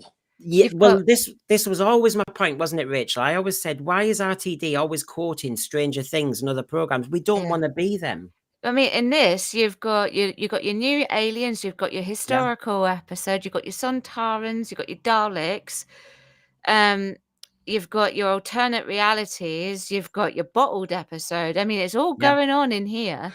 You've got a library. You've got a library with your unseen unseen entities. It was all going on in this series, and it all obviously relays back to one thing. But it was fantastic how it was done. Usually, a good indicator is if the merchandise is selling like hotcakes, and it usually was. I bet it was at this time. You know, it was very, very popular. And the truth is, audience appreciation, I do respect, because I think audience appreciation tends to tell me that I don't know how they measure it, but the point is, as I can see from Journey's End and Stolen Earth and various other ones, when there's a good resolution, Gavin and Stacey, whether you like Gavin and Stacey or not, it resolved the love affair, and that got in the 90s on audience appreciation. I think the point is, people like to go on a journey, whatever it is, get what they expect. So if you like Gavin and Stacey, don't do weird stuff, just do Gavin and Stacey, do Wallace and Gromit, do Doctor Who, and at the end have a proper, decent, satisfactory resolution. And I think kill them all. Shoot a lot of them. Because I think Journey's End, although it was hocus pocus, touring an Earth with the TARDIS was not really brilliant sci-fi. However, it is a great story. I love it. All the companions around the console was a happy moment, and I think the audience appreciation therefore would have been high. And it builds it all up properly, just for someone's mind to go kaboom, and that is pretty devastating. Yeah. And that's how it finishes. It was a lovely line that the TARDIS the console is shaped like that because it's supposed to be operated by a lot of people. I love that. It's a lovely line, a load of baloney. I mean, there's me. That's a load of baloney. I mean, the first Doctor with his walking stick is suddenly he's got all these levers and everything. So Matthew Pounder, don't buy into it's good in comparison to everything else argument. All programs have tanked in quality. I do think there's an almost infantilization of the TV viewer. I really do. I think they've dumbed down the intelligence of scripts, the complexity of characters. Yep. I mean, RTD himself has said he wants this shooty Doctor like he is because we all need an emotional Doctor in these dark times. We need a hero who cries, he said. And you think, don't necessarily. I'm not too sure when people are fighting to pay the bills and struggling that they want their hero on TV for the next 40 minutes to cry. We want a hero who's a hero who can actually make everybody feel better and stronger about things rather than wallow in the sadness. Well, when they get the audience talking about it, say, "Well, did you watch Doctor Who last night? Oh, wasn't it good? Oh, great. Yeah, I must watch it next week." Then they succeeded. Yeah. At the moment, people are talking about Doctor Who for all the wrong reasons. I know. That's what it tweet. seems to be. That's what it seems. Yes. Well, because Really. they say it's turned it into a joke. I mean, people are seeing it as a joke. Now, actually, Terry Pratchett, before I leave him, I know you can't quite read this, but I'll read another bit. When Paul McGann's movie came on, so basically he said, this is what I used to like. And then he then says, and I watched it and it was great. This is the McGann movie. It reminded me of my childhood, which is always a nice thing. But at last we had a doctor who, hold on. But at last we had a doctor who could act. And I mean, really act. This is Paul McGann. Oh, it wasn't science fiction anymore. Had it ever really been? There was too much waving of screwdrivers and flying of spaceships looking like the Titanic. And the day has been saved because, not because of anything else that made sense quite often, just because. That's not sci-fi, not really. That's make it up as you go alongium. And so, sorry, I've conflated two things. He praises the Paul McGann movie, and then he talks about the New Who. And the New Who, the as he calls it, I think it's a classic. That's make it up as you go alongium. That should be our next phrase for the RTD reset button. Lots of waving of screwdrivers and flying of spaceships. But we now have an actor who can act, and I assume he's talking about McGann and Eccleston. That's But the old shows used to be written at a colossal rate of knots. That was making it up as he went along. That does not always mean it's got to be rubbish. But I get his point, though. I do get his point, because there was a theatricality to Classic Who to a degree, and suddenly you had this gritty Chris Eccleston and Paul McGann, who wasn't theatrical. It was quite, I thought it was quite an authentic portrayal in the Doctor Who movie, actually, of the Doctor. He was quite spontaneous. He was quite lovable in the fact that he seemed that innocence and vulnerability. And what is he? I thought he portrayed that really well. Yeah, it's very good. Yeah, he does. He has the human aspect that he has to add into it, being that half human. Yeah. But other than that, I think he just and he said wasn't that half Scottish. I think he just said that so he could kiss the girl. yeah, maybe. I want more Peter Capaldi myself. I think he should be bigged up. My appreciation for Peter Capaldi, it recently has gone through the roof. I like his Doctor more and more. Oh. And David Tennant's Doctor less and less, weirdly. I don't know why. Maybe that's just because I'm getting older. You're rewatching those? I am rewatching as I'm doing stuff on my channel. So yeah, and I've done a fair few. Now I'm like sitting down and analysing it a bit more. You know. So I'm going to ask you about Juno in a moment, because we've mentioned one writer, and obviously season 2. Juno Dawson here, just for Rachel, just to kind of work out what she wants to say about what she's read so far and what on her research. But as I pointed out to people, Juno Dawson in an interview said, during lockdown, that their hinterland was the transgender issue, straitjacket, Orlando, 2 boys kiss in Tales of the City. All fine, but it's not sci-fi in any shape or form. I loved Empire of Pain, The Five, The Heroine with 100,001 Faces, Men Who Hate Women. This is the hinterland of Juno Dawson. Okay, so therefore my worry was, well, where are we going to go with her story? Now, of course, you've been valiant in reading This Book Is Gay, haven't you? And you've been sending me bits and bobs. So just to bring people up to speed, we want sci-fi. I want sci-fi back. I don't want soap opera, and I don't want to go into all that. But some will argue, is this the way we are, if we're going to be contemporary? Now you sent me this. Go on. Do you want to explain it, Rachel? Yeah, I'm just rereading it now. Yeah. So far, I hope I've sold this LGBTQ thing pretty well. This is yeah. It's a kind of a sex education book, isn't it, for kids? It's theoretically that's what it is, but it delves quite a lot into gender ideology for a book that's supposed to be talking about sexuality. I wasn't aware that gender ideology was part of sexuality, but There you go. But yes, I found this paragraph very problematic. It's aimed at the 12 to 18-year-olds, but it can also, if be read by slightly younger, say like 10 potentially, because there's always going to be a slightly bigger age range than the recommendations. But yeah, so she talks about LGBTQ in a fair bit of detail, not the nicest ways of talking about it, almost cool, hip, modern, childlike type of language, but also quite vulgar. And then this is what she says. So far, I hope I've sold you this LGBTQ thing pretty well. I mean, it does sound brilliant, doesn't it? You get to dress how you like and make out with whomever you want. It's dead hip and trendy. You get to be part of an avant-garde subculture with links to art, music, and fashion. But most importantly, you'll be at one with who you really are. You are finally you. And it's like, you're not supposed to be selling anything. If this is supposed to be educational, then you're supposed to be educating and making them more self-aware, but not selling it to them. And this is where I have tried to be distinct from other streams. So I don't think I'm doing as much research as certainly you, and I try my best, which is I've never used there's a certain verb they use that the program is doing something to the kids. I'll just loosely say propaganda, and I've never gone there.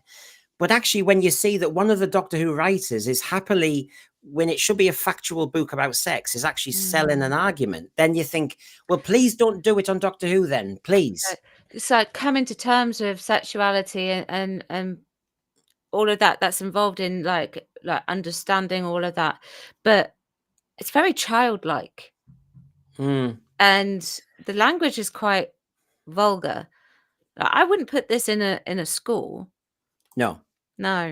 I mean, you'll notice that this has nothing to do with sexuality. In fact, what is more troubling is that straight women might be accused of being gay purely because I can see what you mean. I mean, what do you learn from this sort of thing? Like saying butch lesbians, isn't that a stereotype of some actual lesbians? And pigeonholes are always wrong unless you're a pigeon. And my worry, I said it to you the other day, didn't I, Rachel, is obviously when I see, and I'm seeing more and more examples from you of the quality or lack thereof of actually the grammar, the tone, the style of writing. I know dialogue can be different, especially if it's contemporary dialogue. Of course, yeah. But the Doctor isn't contemporary. And I just it certainly shouldn't be. He shouldn't be, but I'm timeless. I'm just getting concerned that then this is gonna. I don't get the impression I'm going to get a Genesis of the Daleks style writing from stuff like this. No, nor do I. I mean, I've got this one coming up. I don't know when I'm going to get to this one. This one's called Under My Skin. I don't know what this one will be like. This is a novel, so it might be completely different. Yeah. But I haven't got that far yet. I mean, because I'm reading the educational books at the moment. Yeah. Are you learning anything? No, sorry, I'm going to... I've learned some definitions of things that I cannot mention on this channel because otherwise you'll get me demonetized. So I won't do that for you. I promise. I think we know what those are. Yeah. I was having a look at a couple of those screenshots that Brendan put up. I froze them and read the full thing. I mean, I wouldn't want anybody reading any of that. I certainly wouldn't myself. No, I mean, I'll look at it and I'm thinking there is clearly an argument. I mean, good if you want to be an advocate, Juno, but... And I think this is where I try and link it to Doctor Who in speculation merely, which is we looked at Rogue, and Rogue, we got a Regency cosplay episode, but I didn't think the Doctor character was landed at all. And I don't know if it really was a decent episode, really, therefore. So, Juno, maybe she can bring something better to the game. And maybe she still can, of course. Well, maybe, yeah, because she says she watched Doctor Who with her gran. And likes the character of Perry, and so maybe she can. But absolutely give her the best chance of getting good viewing by saying we support your efforts, assuming they're good. Well, it's It's just that there's, sorry, Jeremy, it's just that there's always seems to, the bits I've seen from the books that Rachel sent me, there seems to be, here's some information, put in a tasty way, and here's my argument. And I'm thinking, right, there's always an argument, is there? You can't just present, there has to be an argument. And it's a bit like the Star Beast episode when we had a Doctor Who episode with Beep the Meep. But then suddenly we got a little bit of commentary and a little bit of politics. Yeah. And that sounds like Juno. I think I was being fair. I mean, if you're reading what's on the screen, I won't say it out loud because obviously Brendan will get demonetized, and I really can't do that to him. I haven't got to that bit yet, but I'm kind of dreading that bit. Yeah. Because she said it's in there, so I believe it. So, you know. So, you know, and then they make things sound easy. So, you know, we've got a story about a Brighton bloke who was a trans man, had surgery, blah, blah. Adults, fine. Yep, that's what happens. It's allowed. It's just that they then say when he was at school and all the rest of it. And you think, once you do that, once you say, well, when I was at school, this is how I felt, you know that children can join the dots, and it might be incorrect how they join the dots, going, oh, well, that's me then. No, you might just be gay. You know, so she also, oh, sorry, Brendan. No, she also talks about in this book how heterosexual normatives have actually been forced on people, on children, and that should not actually be the case. And that, you know, because we always see it in Cinderella or I think she said the Princess and the Frog. They, you know, the girl always gets with the man, but you don't actually ever see two daddies. You don't ever see two mothers. That, you know, that kind of thing. I agree with the first half of that statement. The second half is not really very interesting. Yes, you should not force people into any sort of pigeonhole. Is it for? I know, but look, you know, I'm the gay man on the panel. Did I feel oppressed? Did I feel as though TV, radio, and books were oppressing my thought patterns? No. Well, and did I need representation? No. Bronski Beat wasn't representation. I just wanted good telly. I wanted the Doctor to be the Doctor, and I still found myself. I didn't need a guide. I didn't need a handrail either, to be quite honest. I was in a Catholic school. They were hardly giving me a handrail. So, so the point is, I don't get where we are nowadays, where people say you need to see yourself on TV and you need to be shown the way, and we've all been oppressed, and I was made to be a victim. They do the heterosexual normatives because that's what most people know. Yeah. Well, that's the next point I was going to make. Yes, it's all very well, but the majority of people are indeed the majority. Yes. I mean, we shouldn't be oppressing anybody else or indeed picking them out.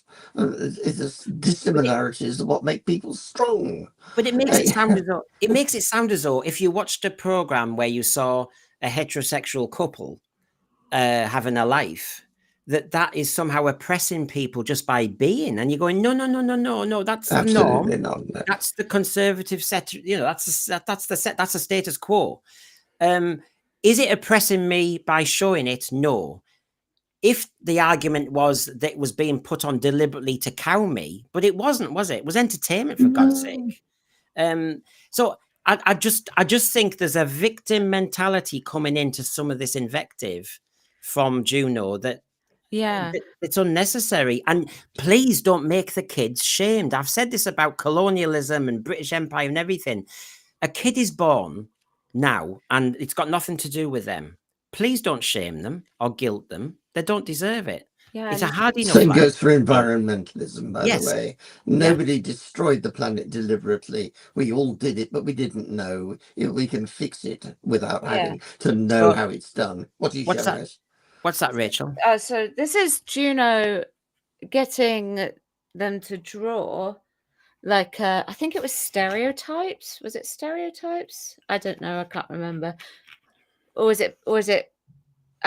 It says explicit homophobia. So it goes on to make an explanation, and then you need to make comments about straight people, and then comments about people from the LGBT community. And it's just like, well, did you get more on the LGBT side, you know, with remarks about them? and it's a bit weird in that sense. It's just what we've got here, to be quite frank, is you've got an advocate, you've got an activist, and therefore they're not just going to present objectively fact. Fine, it's a book, whatever. I'm not going to buy it. You've borrowed it. It doesn't matter. The point is, when it comes to Doctor Who, will they do the same thing? That's the issue. And RTD did it himself in the Star Beast, is my point. So how, when he mentors Juno, is he going to say, no, don't do that? Because he thinks it's acceptable. Well, he might not even mentor Juno because she's been writing for years. So, I mean, this book was originally published 2014. 2014? Yeah, I think so. Yeah, 2014. So Stephen Braddock says he's out of Doctor Who. I mean, this is awful. I mean, I did not enjoy, although I love a chat with Jeremy, but I did not enjoy that program we did when you said you were leaving Doctor Who. But I was fascinated as to your reasons why, and we had a good discussion. But so many people are saying the same as you now, Jeremy. Yeah. It's And not are they surprising. saying that because of what we said, or are they saying it because of what they saw? Oh, no, what they saw. I have got no influence at all. People will make up their own minds. I think we do. I think don't. we pundits have a considerable impact. Well, I don't Jeremy, think that we do. I think Jeremy people can speak for himself. Go on, Jeremy. People are pretty savvy to make up their own minds about whatever they want. Well, so many say, "Oh, I'm not watching this. I dislike it. I'm never watching it." I don't. Do you really think that we would actually have any influence to say to people, "Don't watch it"? I would say. Well, there are very few of us, but I'm talking not just the sense here. I'm talking about the general reviewing world. I just think people want, when people are troubled, I have to say, us streamers would struggle if everybody was happy, I think. Same as news broadcasters. Because we came in it. I think we all came into it for the right reasons. But the point is, we are where we are. That's the trouble. The sense for you was, the game was, we're going to be common sense of humor. Sometimes you look at me and you go, and there's none there, because it's gone because of what's happened. I come in and try and cheer things up, and I'm the contrarian. Really, contrarian. I kind of actually agree with you in some respects about that point, because when you not the sense sphere, but there are some other, without mentioning who they are, some other people who talk about the series of Doctor Who, and they say things that, well, I've watched it, so you don't have to. And I positively do not encourage that. I watch it, and then I talk about it, and I review it fairly, because I review what they say separately versus what they actually do in the show. And then I say, it's up to you. You can go and watch it if you want to. If you like it, that's absolutely fine. I haven't got any problem with that. You can do whatever you want. Well, but some of them do actually go down that route. We've watched it, so you don't have to. Yeah, I have seen it. There are some who say, I want this program off the air. I want it cancelled. I've seen that too. Yeah. And I'm not sure that's quite the right thing to say. I would say, well, I don't like it, but if you like it, great, fine. Yeah. But the thing is that at least the show is still on the air at the moment. Yes. Yeah. And I do keep, look, I mean, I think the worst news was that season 2 was written and made straight after season 1, because we'd all hope that there would have been no feedback. Yes. I think that's the concern, because we've seen what we've seen, and in a normal year, if it was a fairly duff season, we'd have thought, yeah, but it'll sort out, it'll be all right, because we know Doctor Who, you can have a bad story then a good story. We know. I think they knew. I think they definitely knew something. But on what you were saying, I think it's true. I've always tried to say, I speak for myself. I'm not an influencer. I don't want to be an influencer. I think that's an appalling idea. I'm a normal fan speaking my mind, but my mind has been changed over the years, is the problem. But even as I said in my intro, I don't want the program to be cancelled, because there's no guarantee it'll come back.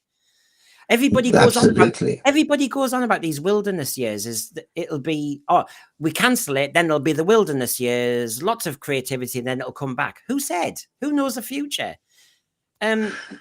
I was doing my best to doing what I could to bring the Doctor back during the wilderness years, putting colour back on the Pertwees and trying to get the Doctor Who office, production office, interested. Absolutely nothing. They basically chucked me out of the phone call, and if I knew there would be a time when there would be shows like this on the not then invented internet, I would be astonished, absolutely delighted. This is more than I could ever possibly hope. Pity though, the programs aren't very good. And we'd all prefer which version. I mean, I would still do shows on classic reviews. I mean, me and Jeremy have said so. You'd still do that. Yeah. But the point is, this is where everybody wants to talk about because it's current. It's the show in the making. And we'd all hope, I have to say, if RTD, he doesn't have to go on telly and look like a hostage video and say, I change, I apologize. He just has to just change. just change the scripts. Just improve. I don't want him sacked. I don't want anything like that. I just want people to listen. The fans do know their show. And so I'm not saying you have to turn into JNT and just give fans the fodder that they want. No, don't. I'd say never do a multi-doctor story again. Greg Smith may not be able to change simply because, as you said, season 2's already shot. Season 3 might be the result that we were waiting for. A good manager always employs people who will question them, and he doesn't. Greg Smith, very nice of you, Greg Smith. Come on, people, if you're watching, hit that like button. I've noticed, everybody, we get good views, and then the likes. You can do it now if you want. Oh, and smash the notification bell, because YouTube, I found out whilst I was doing some little bit of digging, have actually changed their algorithm. So smash it, otherwise you won't know when we are actually going to be releasing a video all the time anymore. Okay. Yeah. Well, I'll explain that to you in more detail, Brendan. And our Queen of the Rock has told you. So button, notifications now. Come on, hop to it. Go on, Jeremy. Your royal duty. I'm joking. Just wanted to say before I forget, they've been doing some last minute filming. Oh yes. So yes, they have. Is that for promotion or is that for? They said it was just some little bits of tidying up or something. Oh, okay, so maybe they're making some changes or they're filming a regeneration. Yeah, there's something. Or they cancelled an actor and they had to replaster him. Interesting, isn't it? It's possible, yeah.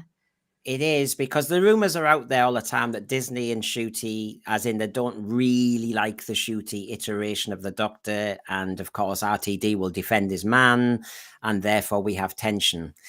And that seems to be the root of so many rumors wherever you go. Sometimes rumors do have a nugget of truth, don't they? Just a little smidge. And when you go back to the church on Ruby Road, it was Disney who insisted there was a different scene at the beginning. And so you do wonder whether there is a truth about this Ncuti, RTD, Disney tension. Makes you wonder. Yeah. Has anybody seen the Ncuti Trouble with Being Earnest? Because that is mucking about with the classic. Well, it's coming up, you see. It's coming up in the theatres. Review it yourself, that's Sean. Brendan, do you really think that they've reacted positively to the negative feedback, that they've doubled down?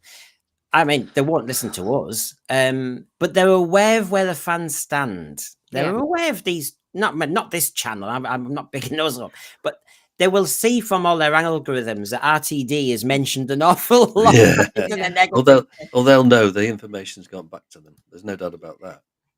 Yes. Mark Hugh, any comment we make could be picked up and then massively exaggerated, and Putin could say something about it. You never know. These things happen. You never know. We could be social influencers influencing the show. Or anti-social influencers. It seems to me. Don't write it for them. Don't write it. It seems to me that the directors, the actors, the producers are trying to influence me. So, for example, here's the quotation from Jodie Whittaker. Remember her?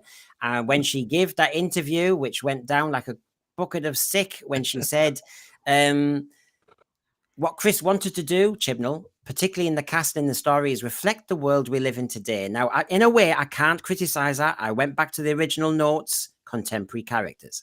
Very often, we're only seeing stories being told through the white male gaze. That's what Doctor Who always celebrated. The backlash is always the thing that gets focused on, but really, it's so small. And also, for a true fan, they know it's not warranted. This is what got... Go on, Rachel. That is that Jodie Whittaker talking? Yes. Or is that what she's been told to say? Well, it definitely came out of her mouth. That's what I can say. Yeah. And I respect a woman that she will be saying what she thinks. Because I've never heard a phrase like white male gaze come out of Jodie Whittaker's mouth prior to Doctor Who. I do. I think your hunch is correct. She learned her lines. She's a woman of independent thought. Chris Chibnall and her have sat down. He's told her the backstory of Doctor Who. She never watched Doctor Who, and that's come out of her mouth. Yeah. It's from Chibnall, really, isn't it? I think so. That poisoned her era, didn't it? Unfortunately, yeah. And this is what I mean. It didn't have to, though, because the basic concept is correct, but you didn't have to be so blatant about it. It could have been done subtly. It could have been done with some degree of artistic talent. Simon, this is my problem. Okay, I'll quote Jodie Whittaker. Okay, I'll quote Chris Eccleston. Okay, I'll quote Rogue. Okay, I'll quote the By Generation. Okay, I'll quote RTD. I will go on and on and on. They are changing the program completely, and they are telling us there is now a message and an agenda. They clearly are. And then my job is to find the good bits. The bad bits are very obvious. The good bits are less so because they're hidden under all the crap. You come on as the contrarian, and I appreciate that. And you give us a hard time, which is what you're unpaid to do. And I think I make your job very hard every week with some of these evidence. Well, I've agreed with him once tonight. You have. So. You have indeed. I appreciate it. Yes. Rachel's in the sin bin. Oh, okay. Bye. I'm used to being the first one. Honestly, wait till that walk show. I tell you. I won't last 5 minutes on that woke show. The woke show was very good. Give me a chance. Isn't it weird, though? As Greg Smith says, Doctor Who never celebrated the white male gaze. I have to say, and even though if there was a white male gaze, it wasn't talking to me because it was very middle class. I mean, come on. Within every strata, there's complexity. People are being so reductive and simplistic and generalized in their preaching to us that they are missing the point of the human race.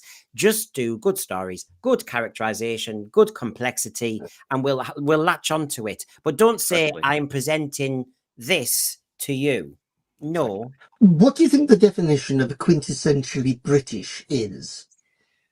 Well, when something's succeeding, I will say, as part of a dodgy answer, don't analyze it to pieces because it's obviously working. So we'll stop now then, shall we? But it was hard because when you ask anybody what makes Doctor Who work, and they say quintessentially British, and we don't know if that means police box, we don't know if that means he was a bit Edwardian for a while, blah, blah, blah. That's my question, yeah. Yeah, it's bits of everything, but I think if you try and unravel it, I think you then hit a problem because I think what Rtd'S done is he's taken a version. Remember, he talked about the double-decker buses in New Who. He always wanted to show London, London, London, London. And he went mad. And I thought, do you know what? In the old classic Who, you didn't see Dalek Invasion of Earth. You saw Westminster, yes. Web of Fear, you were London Underground. There were touches like that. But Android Invasion, you were just in some village. All these quarries weren't London. I just think it's been oversold a version of what the British version is. So I think in a way, Simon, the producers and executive producers should have just continued with the formula and not tried to get too clever in what they think is the quintessential British thing. I don't know if that answers it, but you know what I mean. It's an opinion. I mean, that's the thing about terms that really cannot have a dictionary definition. I mean, somebody's idea of what's quintessential is entirely their own perspective. But if from when anyway? But if we see it as quintessentially, if we see it as quintessentially British in some form, it's not Buffy. Can I just guarantee that? Oh, And it that doesn't, is and it clear. doesn't need a song and dance routine. And he has guaranteed a few songs That's in the even next more series. clear. It's not Stranger Things. It's not, he's aping other stuff, and you just think, no, just stick to the formula. And Behind the Sofa is an expression linked with Doctor Who. The only program I know where people have talked about Behind the Sofa. So it's got a unique selling point, but he's never delivered that. So why is he going away from it? Because that seemed to work, and parents seem to kind of go with it slightly, scare the kids before bed kind of thing.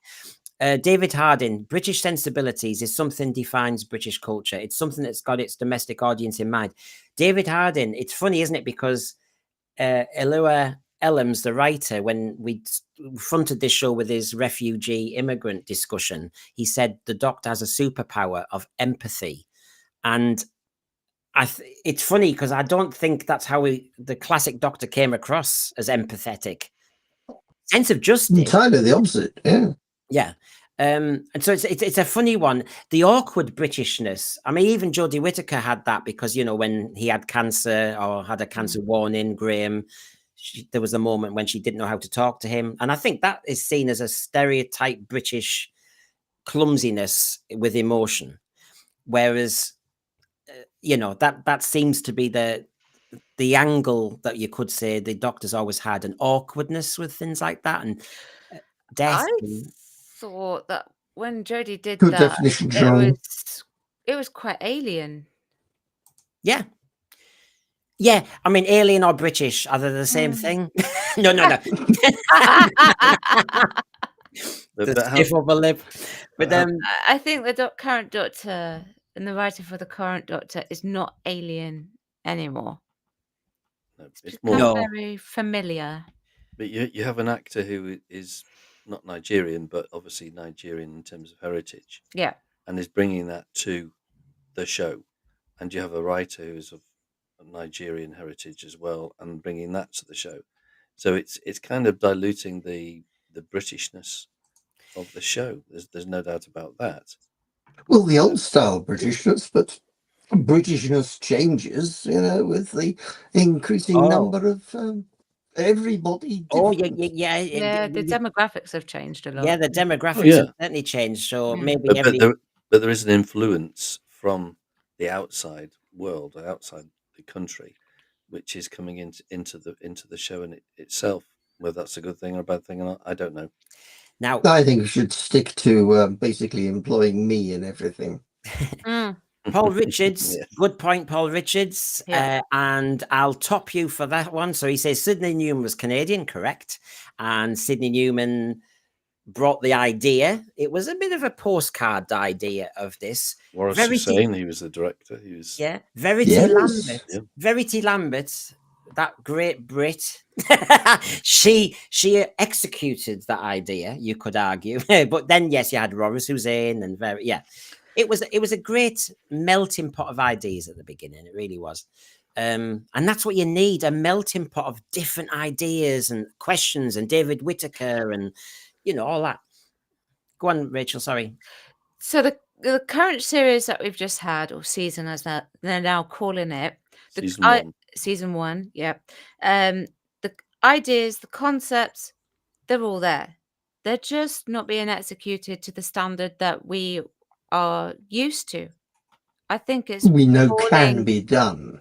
We know it can be done. We know RTD can do it, but it's just not at that level where it used to be. No.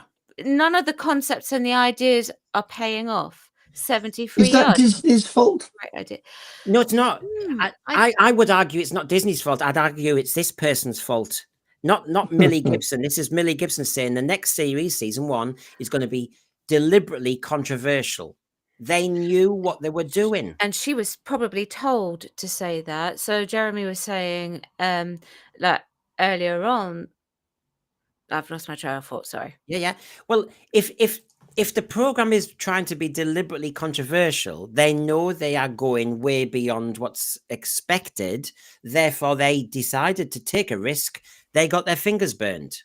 It's a shame, though, that season 2, because it was made straight afterwards, was going to probably go along the same path, when actually in a normal year they'd have probably pulled back. She's obviously heard it. I don't know whether they've actually said to her, now what you'll need to do is go for an interview and tell them it's going to be deliberately controversial. I don't think that would even enter her head unless she's just obviously heard it and just put that in.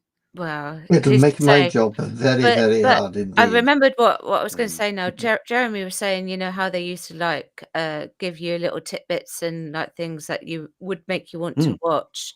Well, they're now like in interviews talking about the controversial issues that they're going to be addressing and what needs to be addressing, and no one the message. IPD 1963. Yes, essentially, that's not what anyone wants. They just want a good story. You can address your controversial issues in the story, as part of the story. Yeah, but this is why I think there's been a problem. If they'd just focused on getting Doctor Who back to those good ratings, or re-energizing it after the Chibnall era and Jodie Whittaker, they didn't have to come in this heavy with, we're going to be controversial, the gayest Doctor ever, we're going to go heavy on immigration, we're going to have a refugee story, a foundland story, it's just calm down. You've got 2 seasons, RTD, to slowly pace yourself. Yeah. But he has. Go on, Rachel. Sorry. I just rewatched For My Sins, The Woman Who Fell to Earth. Right. Yeah. Okay. I tell you hard something. Luck. Hard luck. Very much so. I tell you something. The makeup for the Stenza Warrior, it's like, it's gross. It's pretty. It is a nightmarish It's behind thing. the sofa stuff. Yes. It is. Yeah. Like, as weak as the alien may actually be in many respects, the concept behind it. Yeah. The actual makeup for it was disgusting, but great. In a good way, yes. In a good way, yeah. Disgusting. I think we've lost. I think we've lost that. We've lost lots of things, and it is Horror. under this. It's under this era. I mean, there's 2 classic actors who give these quotes Rather squashed. who gave these quotes before the power of New Who. So, in other words, this is what they really think. He's an alien, the Doctor, so what's he messing about with human women for heaven's sake? Doctor Who said Sylvester had been successful for 30 years without canoodling anywhere. That's 100%. what they thought before they were looking for jobs. And Colin's Doctor was with Perry, who he was didn't always like. scantily clad, wasn't she? Always, yes. And he always looked the other way, yeah. Yeah. But Didn't even this is pay attention. And then one of the things, one of the audio dramas, he says to her, "Oh, you look much better with clothes on." Brilliant. And It's brilliant. It's absolutely brilliant. now here's Big Brian. Finish can do wonderful stuff. Here's Brian. Audiences, outside the UK had their own interpretation of the Britishness. Now, I get that. Blue phone booths, shot mainly on video, British accents, lower production values. Thank you very much. No, but we tried. We tried. But we do. We It do wasn't get it. values, it was low production money and time. Do you remember those old programs where they used to have London, England? Yeah.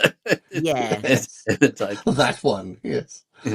So going on the Millie comment, kind of cool. I'm not sure Millie was told to say that. I think she straight away saw it by reading the scripts that it was from a leftist perspective and could see 50% of the audience might not like it. We'll never know, I suppose. But yeah, I think the message is front and center at the moment. That's the problem, because they haven't brought the Renaissance back to Doctor Who yet, and so they've assumed too many things. Do you know what I mean? They've jumped the shark, really. They've just jumped. Kez the drone, the message used to be universal morality. Currently, it's nudging anti-morality. Yeah, I know what you mean. There's some danger messages. Doctor Who is British and should speak proper English, not accented stuff. Chris Eccleston, you bad. You bad. No more Chris Eccleston. I like the Chris Eccleston Doctor. Do you know what? I had a problem with all the Scottish ones. Don't ask me why. Capaldi, I thought, tone it down. I was glad David Tennant did a English accent. Yeah. Don't ask me why. He was so good at it. It's I prefer I prefer his English accent to his actually normal So do accent. I. You used to hearing it, yeah. Yeah. Yes, I couldn't have seen Casanova being Scottish. No, I forgot he did that. The other thing I wanted to show you, because obviously this is what I mean. Do they understand what they're trying to do?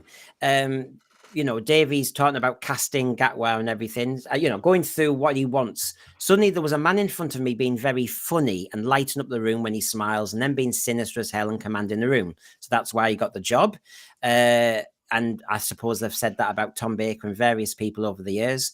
That's good. Yeah, fine. Yeah. There was this idea, of course, in one of his interviews last year, when he said that the doctors have never been the straightest men in the past. You're talking about someone who does have a lightness and a joy about him that to me chimes with queer energy. It's very rarely driving the story vehemently, but you will see moments exploring it. We're not delivering a neutered doctor. So again, the agenda, the message is we're going to go much more emotional. We might play on his sexuality. That it's deliberate. Now, when you see the ratings, you go, well, it's not quite working, is it? Therefore, season 2, you'd pull back. The trouble is, it's already done. That's right. Well, there you go. It's the majority. You know, if you want to have big ratings, you please the majority, which is why we've dumbed down, because we don't believe the majority are actually capable of intellect. And as a teacher of 30 years as well, I completely disagree with that. Anybody can be. Yeah. I mean, absolutely. I mean, it's our job as educators to educate, and Doctor Who was an education. Yeah, but loosely. I mean, I know in the early years it was much more. Absolutely loosely, yes. And like the message can actually be above your head. I mean, you wouldn't have been able to tell me when I was as a child pretending to be a Dalek with a washing basket over my head that was an allegory for a Nazi. You wouldn't have been able to tell me that. No. I wouldn't have had a clue. But now I know. Yeah. But when I watched Genesis of the Daleks, I could tell who were the baddies. That's all. I could tell that's nasty. Yeah, that's nasty and that's nice type thing. Yeah. You know, you were taught morality and you were taught on how you fight the fight, you know, the Doctor fighting the fight. And actually, Genesis of the Daleks is an example. He got Betten. He always managed to recruit people to do some of the dirty work and go and get some grenades and go and sort that out and get some rebels together. Meanwhile, I'm just going to go and find Sarah. You know, the Doctor always recruited rebels and stuff like that to fight the good fight. Try not to get too many of you killed. Yeah. Well, look at Joy to the World. He got poor Trev and Trev died. And he never got thanked. And it was a meaningless death. He sort of died. He's on a star thing, isn't he? Well, with her. But yeah. He's become Joy. He's a star man. Yes. David Bowie. But this was the plan. He decided that the present moment needed a different kind of doctor, an emotional doctor who can cry and all the rest of it. I was thinking this was a terrible world now and how many stresses of mental health there are in young people. I wanted a hero who wasn't closed. So I wanted a hero who felt more. And this seems to have been the deliberate policy, not just to say to the new doctor, do it how you want, because I think a lot of them did just try and find their own version, trial and error sort of thing. But they kind of said, we want you to be very emotional. And Ncuti has given him emotion, and a lot of us are laughing at it. And that's the problem. You see, to me, this is what the part of the companion is for. Yes, I agree with you, yeah. Because the companion is the eyes into Doctor Who. Yeah, she's us. Yeah, essentially. Yeah. Yeah. I mean, do away with the Impossible Girl storyline any day. I'm bored with it now. But essentially, that's what the companion is for, in my opinion. I'm bored with Flood, frankly, myself. There you go. Rachel is you're spot on there, because you're taking us back to the origins of Doctor Who. That's why the teachers were there. That's why the teenager was there. Because there were us. There were the the British public, the teachers, you know, classic family of people, middle class, whatever, blah, blah, blah. And then you had the teenager. Bang, bingo, you've covered them all. You've covered jukebox jury to grandstand, whoever's watching. You've got the parents, the teachers, and then you've got the teenager, and then you've got this very strange, and he was allowed to be different, frail old man, alien. Yeah. And we're more an authority figure. Yeah, that's true. We're more theoretically in the companion's mind than we are ever the Doctor. The Doctor is supposed to be this quizzical being who we just want to question all the time and get information from and learn from. Well, and that's what the companion did. I've always been in the Doctor's mind, not the companion's mind. Well, maybe I wasn't ever in the Doctor's mind until the Doctor got turned into a female. Yes, well, obviously that's changed. And then I couldn't relate at all, so I don't know. But you see, this is where I feel as though maybe the writers are following what they've been told, because my 3 quotes there from obviously what Ellams said, he feels so much he needs 2 hearts. His superpower is empathy. And of course, that seems to link with what Rtd said in that article, which is, I want a hero now who feels, who cries, who is in touch with their emotions. So really, you could argue Ncuti is just delivering in spades everything his boss has told him to do. It's possible. True. Yeah. And therefore, we go back to Rtd's the issue. Or it could have been acting choices. You said that Rtd rewrote things based on the rushes. Yes. So it could have come after that. Well, I mean, we don't know when it came. The buck stops with the producer. Yeah, it does. You're absolutely right. But I was just... No, I hope he saw the buck. Rachael, you're right, because I think it's a lot of different things going on, isn't it, Rachael? He saw the rushes. Yes, he adapted. But I think he'd also sat down with Ncuti and said, I want a more emotional Doctor. He saw him in the audition, blah, blah, blah. And I think Ncuti then really gone for it. And I think anything that Russell T Davies says is you've got to take with a pinch of salt now. You do. You don't know whether it's correct what he said, or did he just say, "Oh, I'll make something up." You know. From my experience of doing trailers for television a long time ago, the link between the people who advertise the show and the producers of the show is, shall we say, not cordial most of the time. Oh, yeah, and well, Rtd in the Doctor Who magazine does make a point that he's had his moment at last to breathe after 2 series, and he wants the publicity department to go back to that kind of Chris Eccleston style trailer where he's running down the corridor with the flame behind him, and it was really exciting. And then you had him and Billy Piper in the TARDIS going, do you want to come with me? She says a few lines about monsters and that, and you know, it got us all. And you know what amazed me about those trailers in another way, I mean, that flame thing was never in the program, but the other thing was they give away the TARDIS interior before the show started, and I thought they were going to hold that back. But yeah, of course, I'm sure all the production team did as well. Yeah, so that was a brilliant gift, because you thought, whoa, look at that TARDIS. And the Doctor Who theme was actually even more, it sounded Aboriginal to me, because you had that didgeridoo sound a lot stronger in the trailer. The whole thing to me was so exciting. And it's interesting in the Doctor Who magazine production notes that Rtd, having now had a night's sleep and had a breather and had time to reflect, says he wants the publicity department to try that again. But he did acknowledge, Simon, that he doesn't win the argument necessarily, and they may do something different. Well, the publicity for the show has been all over the place. It's certainly not as good as it used to be. No. 2005. Well, Jeremy, I'm sure you saw the same article where basically Rtd was actually talking about, there was the split screen with Martha and David Tennant for season 3. He referenced a lot of the trailers, and there were the ones that we all talk about, the ones where it was exciting. I remember the countdown to the end of season 1, and on the BBC you had a countdown. They kept showing you clips, didn't they, of Daleks flying and everything. I remember, They really pulled out the stops on the advertising for 2005. and season 4, remember the season we said the ratings was brilliant. The way Donna Noble did the trailer, remember Catherine Tate, and she talked about the adventures, and it was a really good trailer. Catherine Tate did it well, and it was all from her point of view. And I got the gist from the production notes that he was saying, RTD, that they could make something that's not in the program, and it doesn't have to be clips. It could be a companion piece or something like that. But do you remember the old trailers when they used to have, let's see, what's coming up on BBC One tonight? And then they would put a kind of a bit of a montage or the best bit, and they don't do that now anymore.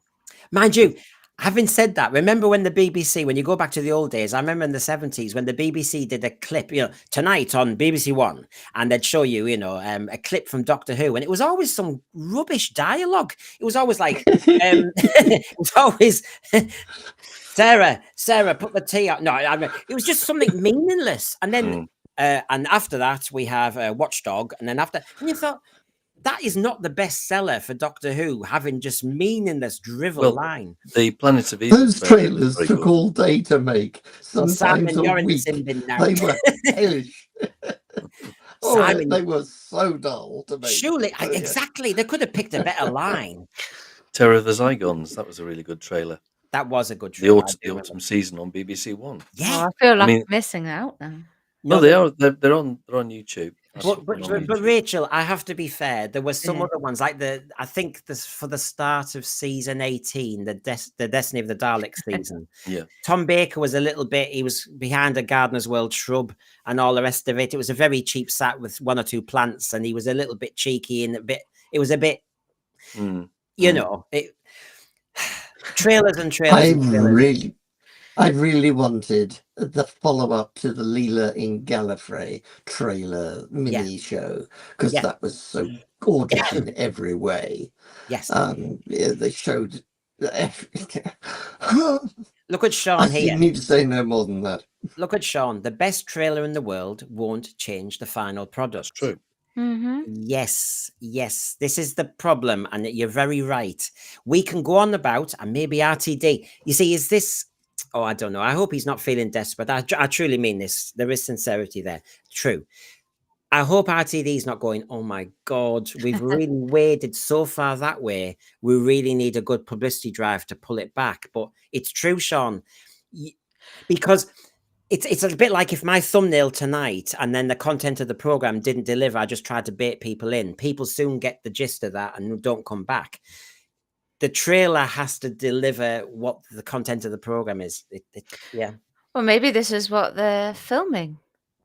Maybe they're filming some kind of trailer. Yeah, well, they try to make them. Oh, that would be good. If they do it like they did the Leela and Gallifrey job, that would be gorgeous. SG's keeping me right. Season 18, of course, was Tom Baker with his burgundy coat. Yes, season 17 was the one I was talking about. Yes, with the Gardener's World shrub in the background.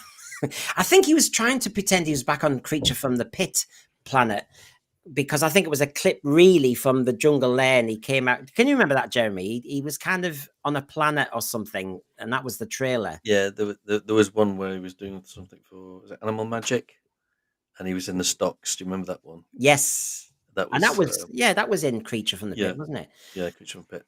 Brendan always delivers. Kez the drone. Thank you very much. Thank you very much. The one thing I forgot to do today, Rachel, was I was going to do an executive order. I was going to do a photograph with a suit on and a red tie like Trump. And I was going to hold up an executive order. I've got my executive order here. Can you see it? Yeah. And every week, as you know, when you see those, you can see those tweets out there, can't you? And it has a different thing on every. I was going to have a different executive order, like RTD, sort that out. And I'm still going to have to do it. You should do it. You should do it. Now, just like that photograph with all those girls there, I'm going to have all the puppets surrounding me. And I sign an executive order for Doctor Who. Brendan, do you want the Sharpie pen? Yeah. I'll throw the pens at all the puppets. Give them the pen. I'll kill him. Yes, Sean, I've just watched the original Trip of a Lifetime trailer. It's better than I remembered. You watch it in 4K. Yeah. It's very atmospheric. I think I'm tapping into my nostalgia as well. I can feel the excitement of when that was happening. Because Jamie will tell you, we were living in Birmingham, and when we were getting back from shopping, we had an apartment opposite lots of other apartments over the canal, and I was staring at every room to see if they were watching Doctor Who. I was going, are they watching? Are they watching? Because I'm desperate about the ratings. You know, are they watching Anton Deck? Are they watching? And it was like the panic that, will it land? Will Rose be a success or not? I mean, it was very, very iffy, wasn't it? Whether it would work. Do you remember the advertising, the great big advertising posters that they had? Yes. Well, that season. Yeah. I mean, even that surprised me at the time. Oh God, yeah, the money spent, the pure historical. The Woman Who Fell to Earth was like a trailer for a female doctor. Lots of interest in that episode, but quickly fell away. Yeah, got about 12, 13 million, didn't it? Don't get me started on how long it took her to remember her name. Sorry. And Zero Room said, makes the point. Chris Eccleston's, it was shot on film. It looks so good. It was gritty. It was everything in a way Doctor Who hadn't looked like before. And I thought, wow. And the leather jacket, and do you want to come with me? And and you thought he's not going to mess. And they started, and I know there's a soapy element to it, but they actually started it the correct way. They started it off with the companion to build this mystique up to who this potential doctor actually is, and that they did that for the new audience. I know the older audience didn't need that, but they did it for the new ones. Good way of starting. And he wasn't troubled as much. I mean, he had this kind of, there was a time where I'm the last person, and, you know, Rose, while she's got a chip, looks at him, you know, that kind of thing, you know. But, you know, there was still that brilliant moment. We all remember it when he held her hand, or, you know, and he said, I can feel the planet and all the rest of it. And you thought, oh, he's alien. Oh, you know, come on, that's what we want. And that's why I put this up when he said, RTD, that, you know, we want a doctor now who feels more. And I'm thinking, but he does. Like, I mean, past Doctor, like, he does feel that, but he just feels it in a very different way. He tries to suppress it because it's so painful. But this is exactly, and you see that in Dalek. Yeah. Yes. Oh, yeah. Well, you mean when he's scared of the Dalek, and the Dalek says, "You would make a good Dalek." Yes. I mean, here, my theme tonight has been about, do they know what they're doing with Doctor Who? And this we've talked about before, but we've talked about the message tonight.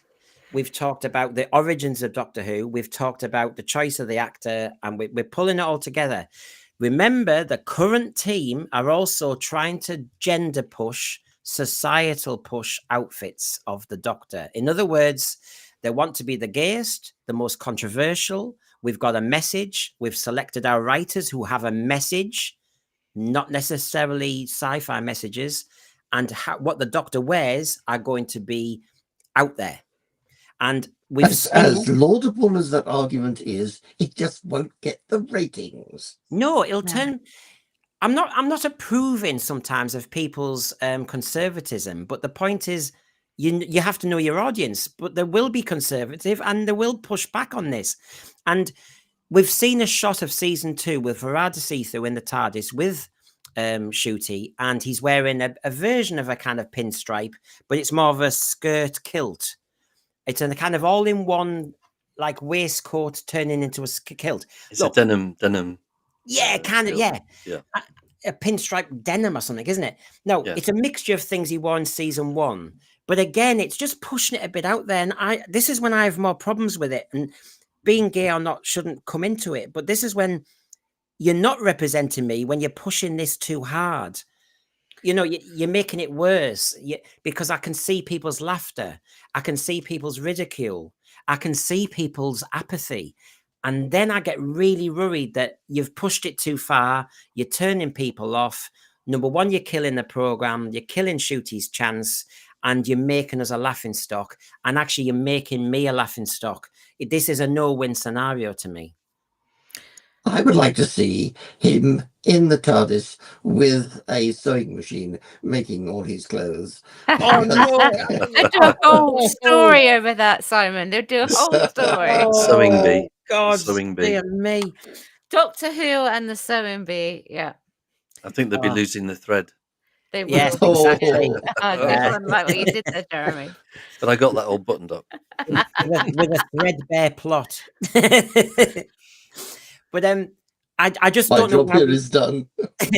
but you see, we've had these debates, haven't we, Rachel, Jeremy, Yeah. particularly about the silhouette of the Doctor. Yeah.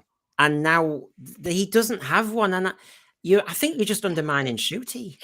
Yeah, I think so. But here's the thing: they keep going back to that brown coat because they've got to have something that is Stays the associated with same. it. Yeah, they keep going back to it, and that's what they've also released on the merchandise. So Yeah, because it's an identity with that particular. yeah, and it's a good coat. I won't lie, it's a good coat. Suits him. It's interesting, isn't it? I mean, Farsight here, everybody's got an opinion on this channel. The Ninth was hopeless. He seemed to be clueless in most stories and decked him out in a generic, cool, good guy outfit. I have to say, I know it's a funny one because the leather jacket and the vest, or whatever you want to call it, the coloured vest, was way out there for Doctor Who fans because that was such a breach. I kind of lived with that. The gurning of Chris Eccleston, I couldn't cope with. He couldn't do the gurning bit very well. A bit like John Pertwee in Spearhead, the gurning with the nesting. It was like, oh. I don't think he was comfortable with comedy. No, I think he said that.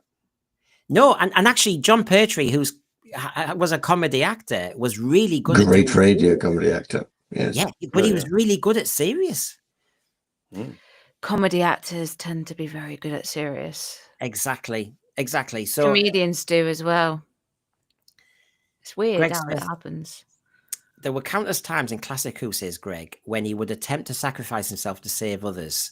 I'm trying to think, would he run in front of anybody? Did he run in front of anybody? No. Really, Ruby Sunday was the one who ran up to the Sutek and put the lead on him. She took the risk there. He could have vaporized it. She went that close to Sutek and took the risk. She did. And she had a dog as a child. But this is what I mean. That it's normally the Doctor who does something risky or out there. Yes, I grant it. Sarah Jane Smith might have in Nerva Beacon. She went through with the cable because she could fit through that chute. There were moments the companions had their chance, but mostly the Doctor came up with the stuff and did the stuff. He was fighting Grun in the pit in Peladon. It wasn't Joe, for example. Hasler Scott, he's killed his own legacy. Who does that? The Doctor is no longer a problem solver. No, and that was a fun. I personally found that a fun bit in Doctor Who. Yes, it was an observation I made in my last review. What was my last review? Oh, the Dalek Invasion of Ever. I nearly said The Power of the Daleks, where he breaks them out of jail. No sonic screwdriver, thank goodness, because I don't like it. It's your weekly reminder. Yeah. But just using magnetic fields, clever stuff. Took up a good chunk of the episode. That part, Carry on, Brendan. No, it's all right. I mean, this is what I mean. In essence, I just don't know if any of them have really understood it. The last Doctor Who story was Stephen Moffat's, and that wasn't a Doctor Who episode. It was kind of Crossroads mixed with, because he had a bit of Hotel. What was it? And here, when you see what he's written in the novel about Day of the Doctor, he remembered the night he'd rampaged around the TARDIS, destroying every mirror he could find. Whatever face he happened to be wearing, he'd be absolutely sure he wanted to look at it again. I just don't know if they've really understood. They're trying to rewrite, I think, what Doctor Who is, and my tolerance level's disappearing. So's the rest of the audience. Well, I think so, yeah. Well, quite. This is the first time I've not been really jazzed about a new series. Yes, I agree with you. But wasn't season 1 the flattest of any you've probably watched as a consistent thread? Yeah, probably. I mean, it's our job to hype a series the BBC can't. No, it's not. I mean, we're giving it publicity. Could it be? We're giving it publicity by talking about it. I mean, that's the best we can do. That's why the BBC had their own Doctor Who YouTube channel. with That's their true. own people on it to hype it up. Yeah. Yeah. Have you watched it? No. I keep forgetting it's there. So you see, we've Never watched kind of come full circle, a bit like Andrew Smith. But the point is, you've got new writers. Good for them. I'm pleased for them. I'm jealous as hell. But then when you see where they're coming from, you're thinking, oh dear, dear. The Doctor was only, if you want to go there, he was a displaced refugee in New Who. But I'm sorry, but there was a whole hinterland before then. War-torn planet. No, it wasn't. It was a boring planet of Gallifrey. There were just a bunch of blooming bookkeepers and accountants and civil servants. Hence my question: when was the Time War? Well, I know, but this is what I mean. It's just you can't question RTD. That's clear, and he says it in an interview that nobody is allowed to question him, and so you that get could indeed have been a joke. Well, I mean, add it all together. Fair, he could have been a joke. I mean, he's a funny bloke when he's in interviews and he's saying, I'm going to have that quote.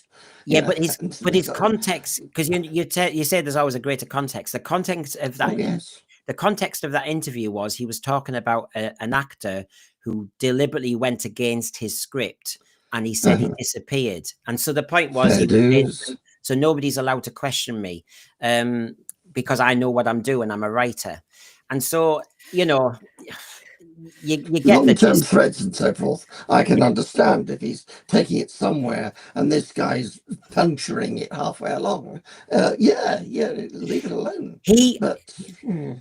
Reading between the lines and the tea leaves, and me and Rachel, who make millions of streams on this, if you took the whole look of last year, Rachel, and all the interviews, right? The general gist to me was they were willing to take a risk, and they put Sutek in and a couple of other things to please the old fans. And they hoped that balance would work. Controversial for the new ones. Oh, yeah, risky, controversial, a gay doctor, dead emotional. We'll get new people on board, and the old fans will join us because of Sutek. I mean, that's what he says in the FXX magazine. But the risk hasn't worked. Again, I wonder how big the demographic of the old viewers who could even remember who the heck Sutek was is. That is not going to go for a big viewing figures. It's most of who watches me. I can only speak for my channel, but my analytics are it's the Peter Davison, it's the Tom Baker, it's the John Pertwee fans. It's mostly the bulk of them. And so same. I mean, like with regards to my reviews, like my last John Pertwee one did better than my Troughton one, for example. So much better. So we're not talking millions of YouTube viewers, though, are we? Oh no, but they're all samples, aren't they? They're all samples, but the point is, the vast majority of my tiny channel is that group, and it's that group that he has taken a risk with and just said, "Here's Sutek, he's a sweetie." And I'm not. We've got insights, we've got demographics, so we know exactly what age range we've got. We know exactly, like what percentage of male, female, or other that we have. We know all of that. So interesting. Our viewers won't know that, but we know, and we know when our channel is not hitting the mark that it should be, and when it is hitting the mark. Yeah. I'm watching you. I know who you are. I know you, Canada. Hit the like button, everybody. Hit the like button and subscribe. Notifications, like, subscribe, repost, come on our channel, give us an email. I'm very demanding tonight. So thanks, everybody. We've done 2.5 hours, and that's that. Rachel, apart from Friday, when we will do probably our little walkie bit, but what have you got coming up on your channel? Well, I am talking about Grammys a week late tomorrow. Just a week late. And I'm also talking about Carla Sophia Gascon and the police. So we've got all of that coming up. And then we'll have Doctor Who Sunday, of course. And don't forget, I do community posts, polls, all sorts of things gets posted on that channel, and switch on the notification bells if you subscribe, because the algorithm has changed. Right, you've heard it here first, folks. So thank you, everybody. I'm going to lie in a dark room and hope that something's going to happen this season. But thank you, and thank you for Michael from earlier. Thank you for being a very lively thread. Thanks for the lively show. Yeah. Shall we have a day off? I don't know. Rest. So I'm all up to date on my work, so I will be. Yes, I'm going to have a day off and have a think of something. Talking TV might be next. So anyway, good night, everybody, and thanks for coming.